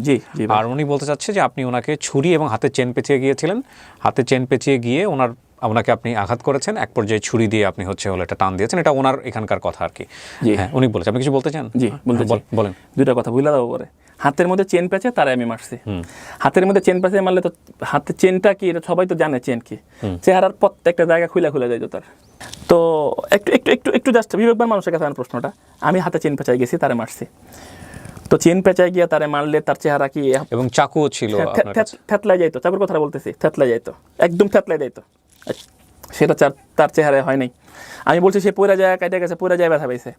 সেকেন্ড কথা হইতেছে যে আমি 600, 500, 600 অস্ত্র মামলার আসামি, আমার তো একটা ট্যাঙ্ক নিয়ে যাওয়া দরকার ছিল ভাই, একটা AK-47 নিয়ে যাওয়া দরকার ছিল ভাই। আমি চাকু নিয়ে ফল কাটার বা নেল কাটার চাকু কেন নিয়ে যাবো ভাই? মানে 1.5 বার গাঁজা খেলে মানুষ মানে যা হয়, এটা মাথার মধ্যে মানে পাগল হয়ে গেছে, বুঝছেন না ভাই? যা কইতাছে জাতি মানে এগুলোই খাইতেছে ভাই। আমি 600 অস্ত্র মামলার আসামি, সে নিজে স্টেটমেন্ট দিয়েছে সেই জায়গায় এসে, এবং সে কইতাছে আমি চাকু লিয়ে গেছি। 600 অস্ত্র মামলার আসামি কোনোদিন চাকু নিয়ে ঘরে ঢুকে ভাই? এটা ভাঙ্গা একটা অস্ত্র নিয়ে হলে তো ঢুকতো ভাই। এগুলা মানে আসলে আমরা ছেলে মানুষ তো, আমরা মেয়েদের দ্বারা এত নির্যাতিত ভাই যে আমরা কখনো তাদেরকে কিছু না বলার কারণে দুই জাতি ভাগ হয়ে যাবে। আপনার না জাতিকে ভাগ করতেছি না, মেয়েদের প্রতি যথেষ্ট সম্মান রেখে কথা বলতেছি। তারা মার জাত, তারা ভালো হইলে জাতি ভালো হয়, তারা অবশ্যই সম্মানিত। কিন্তু কিছু মেয়েদের কারণে আমরা পুরুষরা অনেক নির্যাতিত, তাদের বিরুদ্ধে আওয়াজ ওঠানো উচিত। এই ধরনের কিছু সমাজের প্রজাপতির কারণে যারা মানুষকে মানে কি বলে, তারা মানুষকে বিভ্রান্ত করতেছে, তারা একটা সেকুলার লাইফ লিড করতে চায়, তারা একটা ওয়েস্টার্ন লাইফ লিড করতে চায়, এবং এই মুসলিম এই কালচারের মধ্যে তারা মানে কি বলে, তারা একটা সাংঘর্ষিক তার চিন্তা মানুষের মধ্যে। আমি আপনার একটা কথা একটু বলি, যে সেকুলার লাইফ লিড করতে চায়, যে ওয়েস্টার্ন লাইফ লিড করতে চায়, এটা তার ব্যক্তি স্বাধীনতা, এটা তার ব্যক্তি স্বাধীনতা, আমরা বলি। কিন্তু যখন মিউচুয়াল ডিলে আসবে যে আমি তোমার সাথে সংসার করতে চাই, so this are the conditions, like আমি এইভাবে জীবনযাপন করি, সো তোমার জীবনযাপনটাও আমি চাই এইভাবেই হোক। সো এটা যদি ওয়াইফ এগ্রি করে বা হাজব্যান্ড এগ্রি করে, বা তারা যদি এগ্রি করে যদি ওইভাবে লাইফ লিড করতে পারে, এটা কোনো আপত্তি নাই। এবং একইভাবে ওয়াইফও যেভাবে লাইফ লিড করতে চাচ্ছে, সেটা যদি হাজব্যান্ডের জায়গা থেকেও পারমিশন থাকে, সেটা তাতে ব্যক্তিগত বিষয়। আর আপনি যেটা বললেন সেটাও আপনার ব্যক্তিগত ওপিনিয়ন। আমার কাজ ছিল এখানে আপনাকে প্রশ্ন করা, আপনার মেন্টালিটি কী বা বিষয়গুলো নিয়ে কথা বলা, আমি সেটা করেছি। আমার শেষে যে বিষয়টা সেটা হচ্ছে এই প্রমাণগুলো যেগুলো আপনি নিয়ে আসছেন, এগুলো কিসের প্রমাণ? এগুলো হয়েছে তার যে প্রথম সে যে বলছে আমি বিয়ে করি নাই, আপনি একটু আমাকে দেখান। আপনি এগুলো বোধহয় ইত্তেফাকে দেখিয়েছেন। দেখাইছি তো, আপনি আবার দেখবেন না, আমি জাস্ট একটু আমি নিজের হাতে দেখিনি, আমি আমার দর্শকদেরকে আর এভিডেন্সগুলো দেখাবো না, কারণ ইত্তেফাক এটা প্রথম হাজবেন্ডের এভিডেন্স পাই। উনি ওনার প্রথম হাজবেন্ড না? এই পাসপোর্টটা কিসের বলেন তো? এই পাসপোর্টটা ওর প্রথম হাজবেন্ডের সাথে ওর পাসপোর্ট। যে হাজবেন্ড, এই প্রথম হাজবেন্ডই কি ওনার বেবির বাবা? না না না না না, ওকে। উনি তাহলে আপনার কথা অনুযায়ী উনি ওনার কয় নাম্বার হাজবেন্ড ছিলেন? সেকেন্ড মনে হয়। সেকেন্ড, আপনি থার্ড।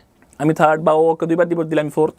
ভাইয়ের মাঝখানে যদি আরো কেউ আসে, কয়েকজন তো যোগাযোগ করছে, ওরা যদি বের হয় তাহলে 5, 6। এই যে ভদ্রলোক যিনি ইউএসএ তে থাকেন, তার সঙ্গে কি আপনার কথোপকথন হয়েছে কখনো ফোনে? ওনার সঙ্গে বিয়ে কতদিন ছিল বা কি অবস্থা, কিছু কি আপনি জানেন? না, আলহামদুলিল্লাহ, এর এক্সাক্ট আমি তারিখ বলতে পারবো না। তার সাথে আমার কথা হয়েছে এবং রেকর্ডও আমি ইত্তেফাকে দিয়েছি। তার সাথে আমার কথা হয়েছে, ভয়েস রেকর্ড ইত্তেফাকে দিয়েছি, আপনি শুনবেন। এবং চাইলে আমি আপনাকে দিতে পারি। এখানে আমি আবার বলে নিই প্রিয় দর্শক এবং শ্রোতা, এটা ইত্তেফাকে ইন ডিটেল এসছে, আপনারা ইত্তেফাকের ওই রিপোর্টগুলো দেখে নেবেন। আর যা উনি দেখিয়েছে এখানে সেগুলাই উনি এখানে ওগুলোই সেম জিনিসগুলো এখানে উনি নিয়ে আসছেন। আর ওই আমরা যেটা দেখতে পাচ্ছি ওনার পাসপোর্ট, এটা right? G G G, office of the general, হ্যাঁ এটা কি বার্থ অ্যান্ড মানে এগুলো দেখে করছে, হ্যাঁ তার জন্ম তারিখটা দেখাইলাম আমার পাসপোর্টে। আর পাসপোর্টে এখানে উনি যেটা দেখাচ্ছে ওনার ওই প্রথম হাজবেন্ডের নাম যেটা, তাই তো? দেখি এই স্পাউস আমি যে দেখেন আসছে ওই জায়গায়। জি বলেন, আপনার যদি আর কোনো কিছু বলার থাকে না, আপনি সব কভার করে থাকলে ডান। আর যদি মনে করেন যে আপনার কোনো কোশ্চেন থাকলে আমি অ্যানসার করব। আমার আর কোনো কোশ্চেন নাই, আপনি পুরো এপিসোডটা দেখেছেন, দেখার পর আপনি আপনার বক্তব্য এখানে যা বলার আপনি বলেছেন। যে 500-600 অস্ত্র মামলা বললো, এগুলো আসলে মানুষ খায় না, এগুলো সম্পূর্ণ বিভ্রান্ত করছে সে মানুষকে।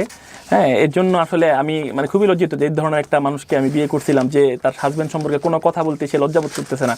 এবং বাংলাদেশের প্রধানমন্ত্রী খালেদা জিয়া, শেখ হাসিনার নামও ভাই এত, ডোনাল্ড ট্রাম্পের না এত অস্ত্র মামলা নেবে। আমি এত বড় ক্রিমিনাল ভাই, এত বড় ক্রিমিনাল, পুলিশ জানলো না, র্যাব জানলো না, বাংলাদেশের কেউ জানলো না ভাই, সে আমার মানুষের সামনে ক্রিমিনাল বানাই গেছে ভাই। এবং আরেকটা কথা বলছে সে, আমি নাকি ভূমিদস্যু, ঠিক আছে? সে বলছে আমি ভূমিদস্যু। আল্লাহর কসম করে বলতেছি ভাই, এটা তো আমার দায়িত্ব না যেটা আমি দেখবো। কিছুদিন আগে যারা দুর্নীতি করছে সবার কোন জায়গায় কি আছে, কটা রিসোর্টের মালিক, কটা জায়গার মালিক, কয় বিঘা জায়গা কিনছে, সবই কিন্তু কিছুদিন আগে ভূমি অফিস থেকে ছাড় দিতে পারে বেরিয়ে আসছে। আমার নামে যদি পুরো বাংলাদেশের ভিতরে 1 কাঠা জায়গা কেউ দেখাইতে পারে, 1 কাঠা জায়গা ভাই, ঠিক আছে, যা শাস্তি দিবেন তার শাস্তি মেনে নেবে। 1 কাঠা জায়গা, একটা ফ্ল্যাট, আমি একটা ফ্ল্যাটের মালিক না, 1 কাঠা জায়গার মালিক না, ওয়াল্লাহি আল্লাহর কসম করে বললাম। এবং এটা ভূমি অফিস আমার নাম দিয়ে, আমার বর্ডার এরিয়া আছে, এনে সার্চ দিলেই বের হয়ে যাবে যে আমার নামে কোনো সম্পদ আছে কিনা। আমার 3টা বই ভাড়া থাকে ভাই। ও বলছে আমি ভূমিদস্যু। যদি আমি ভূমিদস্যু হইতাম, কেউ 1 কাঠা জায়গা দখল করতাম ভাই, ওই জায়গাটুকু আমার নাই। মানুষকে ব্লেম দেওয়ার আগে এভিডেন্স দরকার, মানুষকে ব্লেম দেওয়ার আগে চিন্তা করা দরকার, কানে ব্লেম দিয়েছি। এই যে 500-600 অস্ত্র মামলার কথা বলছে ভাই, আর সে বলছে বাসা চাকু নিয়ে গেছি। 500-600 অস্ত্র মামলার আসামি চাকু নিয়ে যায় না ভাই। এই যে বললাম না প্রথমে একটা কথা ভাই, যে ডেড ওভার গাঁজা খাই সব কথা বলছে ভাই। আমার খুব কষ্ট লাগাছে, আমার ওয়াইফ ছিল, এতটুকু রেসপেক্ট তার আমার প্রতি নাই। তার জন্য বাজার করছি, তার জন্য জামা কাপড় কিনে আনছি, তার অসুস্থতা তার মাথায় হাত বোলাই দিছি আমি, তার কত সেবা করছি, 2-3টা বউ সংসার করাটা যে একটা 100% সে আমার সেবা করছে আলহামদুলিল্লাহ। তার জন্য তার জাযা আল্লাহ তারা দেন, প্রতিদান তারা দেন। এখন আলহামদুলিল্লাহ সে আমার সেবা করছে, সে আমার জন্য রান্না করতে পারছে, সে আমার সেবা করছে আলহামদুলিল্লাহ। তার জন্য যেটা আমি করছি, সে আমাকে যৌতুক করে ব্লেম দিছে, সে আমাকে ক্রিমিনালের ব্লেম দিছে, সে আমাকে, আমি রাজনীতি করি না, আমাকে রাজনীতির ব্লেম দিছে, ঠিক আছে? তো সে আরও অনেক ব্লেম আমার উপর দিছে। কোনো দায়ভার মানুষ নিবে না। আমি আমার নিজের জায়গা থেকে বলতেছি, যেগুলো আমার দিছে আমি তার এগুলোর জন্য আমি ক্ষমাসুলভ দৃষ্টিতেই দেখছি, কারণ সে মানুষ, তার ভুল হইতে পারে। তো কিন্তু এগুলার কোনো প্রমাণ তার কাছে নাই। এবং সবই আফসোসের সাথে বলতেছি যে এত কিছু করার পরেও লাস্টে আমি পুরস্কার হিসেবে, প্রতিদান হিসেবে এই পাইলাম তার কাছ থেকে, যে সে মানুষের কাছে আমাকে হেয় করলো, ছোটো করলো। এবং শুধু একটা মহল্লাগত হবে না, পরে বাংলাদেশের মানুষ বিষয়টা জানে যে আমি তার কাছ থেকে যৌতুক চাইছি, আমি তার এই করছি সেই করছি। খুবই মানে কষ্টের বিষয় এগুলা ভাই, যে সে আমারে মানে একটা বিষয় এখানে এসছে যে মামলা চলমান অবস্থায় আছে, সেই বিষয়গুলো নিয়ে আপনারা মিডিয়াতে কথা বলছেন কেন? এটা নিয়ে আপনার বক্তব্য কি? এখানে একটা কথা বলে রাখি আমি, এখানে যারা আইন পরামর্শ যারা আছেন তারাই হয়তো ভালো বুঝবেন। কোনো মামলা বা কোনো ব্যক্তির যখন মামলা চলমান অবস্থায় থাকে, সেটা নিয়ে গণমাধ্যমে কথা বলা যায় কি না এটা আপনারা খুঁজে দেখতে পারেন। তবে এটা শুরুটা আসলে ওনাদের নিজেদের জায়গা থেকে হয়েছে। প্রথমত যেটা হচ্ছে যে যিনি তাসনিম তো না ওনার নাম, তাসনিম উনি নিজে এটা পাবলিশ করেছেন প্রথমে তার আইডিতে, তারপরে এগুলো মেইনস্ট্রিম গণমাধ্যমগুলোতে কিন্তু এসছে, তারপরে উনি ফেসবুক লাইভে গিয়ে ওনার কথাগুলো উনি বলেছেন। সো আপনারা নিজেরাই শুরু করেছেন এটা। সো আপনারা কি এটা নিয়ে চিন্তা করেন নাই কখনো যে এগুলো তো এখন চলমান অবস্থায় আছে, সো এগুলো নিয়ে কেন আমরা? ভাই আসলে কি অ্যাকচুয়ালি গণমাধ্যম সম্পর্কে আমার ধারণা একদমই কম।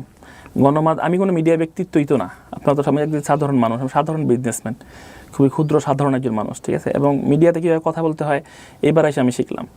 তো সে লাইভ টাইপ করতো, তার ফ্রেন্ড ফলোয়ার আছে ফেসবুকে, সে এগুলা জানে, সে এগুলা মিডিয়ার সামনে আনছে, তার মামলা, তার এইসব ঝামেলা টামলা, সেই এগুলো পাবলিশ করছে সে। তো এগুলার মধ্যে আসলে আইনিভাবে কী আছে না আছে আমি একদম খুঁটিনাটি আপনি বলতে পারবো না। এটা পাবলিশ করার তো এখন তো উনি সুস্থ, আলহামদুলিল্লাহ, উনি সুস্থ থাকুক, দোয়া করি এরকম ঘটনা মানুষের জীবনে না হোক। কিন্তু এই সুস্থ থাকার পরে উনি এটা পাবলিশ করলেন। ওই সময়তে যখন এই ঘটনাটা ঘটেছে তখন কি এটা পাবলিশ করেছিল? আপনি কি জানেন? না, তখন সে পাবলিশ করে, তখন ওগুলো পাবলিশ করে নাই। তার সাথে দেন দরবারে না মিলার কারণে আসলে সে পাবলিশটা করছে। তার সাথে দেন দরবারে মানে মিলতো, তাহলে হয়তো পাবলিশটা হইতো না। কিন্তু সে, আমি বাসার নিচে গেলে সে বলে আমি নাকি মানে তার হত্যা করতে গেছি। আসলে বাচ্চাটা আসলে আমার ওই জায়গা আছে, তো সব বাবারই একটা মানে বাচ্চার প্রতি একটা আত্মার টান থাকে। আপনি বাচ্চাকে দেখতে পারেন না, আমি বাচ্চাকে আমি 10 মাস ধরে দেখতে পারি না। এই বিচার কে করবে? আমি তো এই বিচার জাতির কাছে দিলাম। এখন আপনারা করেন, এই বিচার করেন যে আমার বাচ্চা কেন 10 মাস ধরে দেখতে দেন আসে, এবং আমার বাচ্চা দেখতে তার অনুমতি কেন লাগবে? আমার বাচ্চা আমি যে কোনো সময় দেখতে পারি, কিন্তু তারপর আমি বাসার নিচে গেছি, বিভিন্নভাবে কন্ট্যাক্ট করার চেষ্টা করছি, সে আমার নাম্বার ব্লক করে দিছে, সে আমার বাচ্চাকে আমাকে দেখতে দেয় নাই। পরবর্তীতে জিডি করছে যে আমি নাকি বাসার নিচে তারা খুন করতে যাই। এখন তুই বাচ্চার জন্য তারা ফোন দিচ্ছে, বললাম খুন করার জন্য ফোন দিছি। এটি কোন ধরনের কথা? আমি তার জন্য কিছুই করি নাই। সে আমার কাছে জীবনে যখনই যা চাইছে আমি তারা দেওয়ার চেষ্টা করছি, এবং সব কিছুই তারা দেওয়ার চেষ্টা করছি। আমি যখন যা চাইছি, আমার কষ্ট হইলেও আমি তাকে দিছি।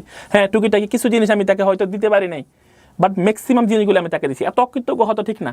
এই যে তার ফেসের এত বড় একটা ক্ষতি হয়ে গেল, জি, আপনি বলছেন যে সেটা টেবিলে ধাক্কা খেয়ে হোক বা চেয়ারে ধাক্কা খেয়ে টুলে ধাক্কা খেয়ে হয়েছে, কাজ দিয়ে এটা কেটেছে, এটাতে আপনার খারাপ লাগে না? হ্যাঁ, 100% ডেফিনেটলি খারাপ লাগে। খারাপ লাগবে না কেন ভাই? সে একটা মানুষ, সারাটা জীবন মানুষকে এই সমাজে যখন যাবে সে বিভিন্ন রকমের প্রশ্নের সম্মুখীন হবে। না, আমি তার আপনাদের এই রাগারাগির কারণে বা যেটার কারণে যদি আপনার কথাই সত্য হয়ে থাকে, না। এই ক্ষতি পুষাবেন কিভাবে সারা জীবনে যদি আপনার কথাই সত্যি হয়ে থাকে? না, যদি আসলে অ্যাকচুয়ালি কি আমি খারাপ লাগার বিষয়টা হয়ে যাচ্ছে, খারাপ তো সে আমার বউ, তাকে আমি ভালোবাসি, তার কাছে আমার একটা বাচ্চা আছে, তার একটা মশায় কামড় দিলে আমার খারাপ লাগবে, এই স্বাভাবিক। যেগুলো মানে অন্ধকারে যে কথাগুলো আছে, যে কথাগুলো আপনাদের মধ্যে এখনো যায় নাই, আমার মধ্যে থেকে এখনো বেরোয় নেই, তার মধ্যে থেকে এখনো বেরোয় নেই, ওই জায়গাগুলোর মধ্যে অনেক ভালোবাসা আছে ভাই। আর ভালোবাসাগুলো কি জানেন, এই পৃথিবীতে ভালোবাসার ব্যাপারটা মানুষ জানে না। ভালোবাসাটা হচ্ছে ওয়ান সাইডেড বিষয় ভাই, দুদিক থেকে কখনো ভালোবাসা হয় না ভাই। এই কথাটা মানুষ ভুলের মধ্যে থাকে, দুদিক থেকে কখনোই ভালোবাসা হয় না ভাই। ভালোবাসা হলো ওয়ান সাইডেড, দুদিক থেকে চুক্তি হয় ভাই। ভালোবাসা কোনদিন চুক্তিতে হয় না ভাই। তো তাকে আমি ভালোবাসছি না, সে ভালোবাসছে, এটার প্রতিযোগিতা যদি সে নামে, আমি তাকে হারাই দেওয়ার চেষ্টা করবো। না, সেটা নয়। আমার প্রশ্নটা যেটা ছিল যে এই যে এত বড় একটা ক্ষতি হলো এবং সেই ক্ষতির মধ্যে এই জন্যই বললাম, এই কথা পরিপ্রেক্ষিতে বললাম যে এই জন্যই আমার খারাপ লাগে যে তার প্রতি আমার কি ফিলিংস, এটা একটা অন্ধকার জায়গায় আছে ভাই, আমি কেউ দেখাইতে পারতেছি না। এই কথা পরিপ্রেক্ষিতে আমি কথাটা বললাম ভাই। আর কিছু বলতে চান আপনি? আমি কমপ্লিটলি আপনাকে সুযোগ দিয়েছি। জি, কমপ্লিটলি আপনি আমাকে সুযোগ দিয়েছেন ভাই। আসলে মোটামুটি ক্লিয়ার করার চেষ্টা করছি। আমার কথাবার্তায় যদি কেউ কোনো কষ্ট পায় বা আমি যদি কেউ কোনো আঘাত দিয়ে থাকি, সবাই আমাকে ক্ষমা দৃষ্টিতে দেখবেন। আমার ওয়াইফ যে আছে, ওয়াইফ ও ডিভোর্স হয়নি ভাই, ডিভোর্স হয়নি। যদি ইসলামিক রুলস অর রেগুলেশনে জান ডিভোর্স হয়নি, তাকে এটার ব্যাখ্যা আমি এখন দিব না। ইসলামিক কোরআন আপনি তাকে এখন স্ত্রী মানেন? হ্যাঁ, সে ডিভোর্স, তারা তো আমি ডিভোর্সের রাইটই দেনি ভাই। আপনি যদি আমার বাড়ি বিক্রি করার পাওয়ার না দেন, আমি বিক্রি করলে বিক্রি হইব এটা ভাই, ঠিক আছে? আচ্ছা, আমাকে প্রশ্ন করো তো, আমি সব কেউ যদি আমি কষ্ট দিয়ে থাকি, সবাই আমাকে ক্ষমা করে দিবেন, ঠিক আছে? আর আমি কথা বলতে গেলে, আমি যেহেতু মানুষ, আমার মুখ দিয়ে অনেক মানে এরকম কথা বের হইতে পারে যে কথার কোনো মানে কি বলে যে কথার কোনো নেই, সামাজিক গ্রহণযোগ্যতা নাই। এরকম কথা যদি আমি বলে থাকি, সেগুলো আসলে আপনারা ক্ষমা দৃষ্টিতে দেখবেন, কারণ আমি মানুষ, আমি কথা বলতে গেলে ভুল হবে, এটাই স্বাভাবিক। তো আর যেহেতু কোনো লিখিত কথা আমি পুরা শোনাইতেছি না, মনের মধ্যে যা কথা ছিল এগুলি আমি এখানে আলোচনা করছি। অনেক কথা আপনারা জানতে চেয়েছেন, যেগুলো এখন আপনাদের মনে প্রশ্ন হয়ে আছে, ঠিক আছে? আমি এই প্রোগ্রামে নেক্সটে আবার আসতে পারবো কিনা আমি জানি না, তবে আমি আর নেক্সটে এগুলো বলতেও চাই না, ঠিক আছে? ভাই আমার খুবই সম্মানী মানুষ, ঠিক আছে? ওনার কিছু সময় আমি নষ্ট করছি। এই ডকুমেন্টসগুলো নিয়ে আমি কথা বললাম না, প্রিয় দর্শক এবং শ্রোতা। এখানে কিছু ইউটিউব কেন্দ্রিক কিছু জটিলতা আছে, মানে আমাদের এই ডকুমেন্টসগুলো ভাবে দেখালে ইউটিউব থেকে ভিডিওগুলো নামিয়ে দেয়। তবে এটা তারপরেও ইত্তেফাক দেখিয়েছে। এই ইত্তেফাকে যে পেপারসগুলো এসছে, ইত্তেফাকের যে রিপোর্টটা আছে, আপনারা ইত্তেফাক ইউটিউব চ্যানেলে গেলে আপনারা বিষয়টা নিয়ে কথা বলতে পারবেন। সেগুলো নিয়ে এখানে এসেছিলেন, তো এটা হচ্ছে বিষয়। আর আমি একবারে শেষ বেলায় এসে বলতে চাই দুই পক্ষের দুই জায়গাটা থেকেই, সেটা হলো যে তাসনিম উনি এসে তার কথাগুলো বলেছেন, যতটুকু যেভাবে বলেছেন আমাদের অনুষ্ঠানে আমরা উপস্থাপন করেছি। তাসনিমের কথা অনুযায়ী, তাসনিমের এক্স হাজব্যান্ড বা ওনার কথা অনুযায়ী, উনি এখনও হয়নি, ওনার তৃতীয় ওয়াইফ, উনি যেভাবে এসে ওনার বক্তব্যের প্রেক্ষাপটে উনি এখানে বললেন, সেটাও আমরা প্রেজেন্ট করলাম।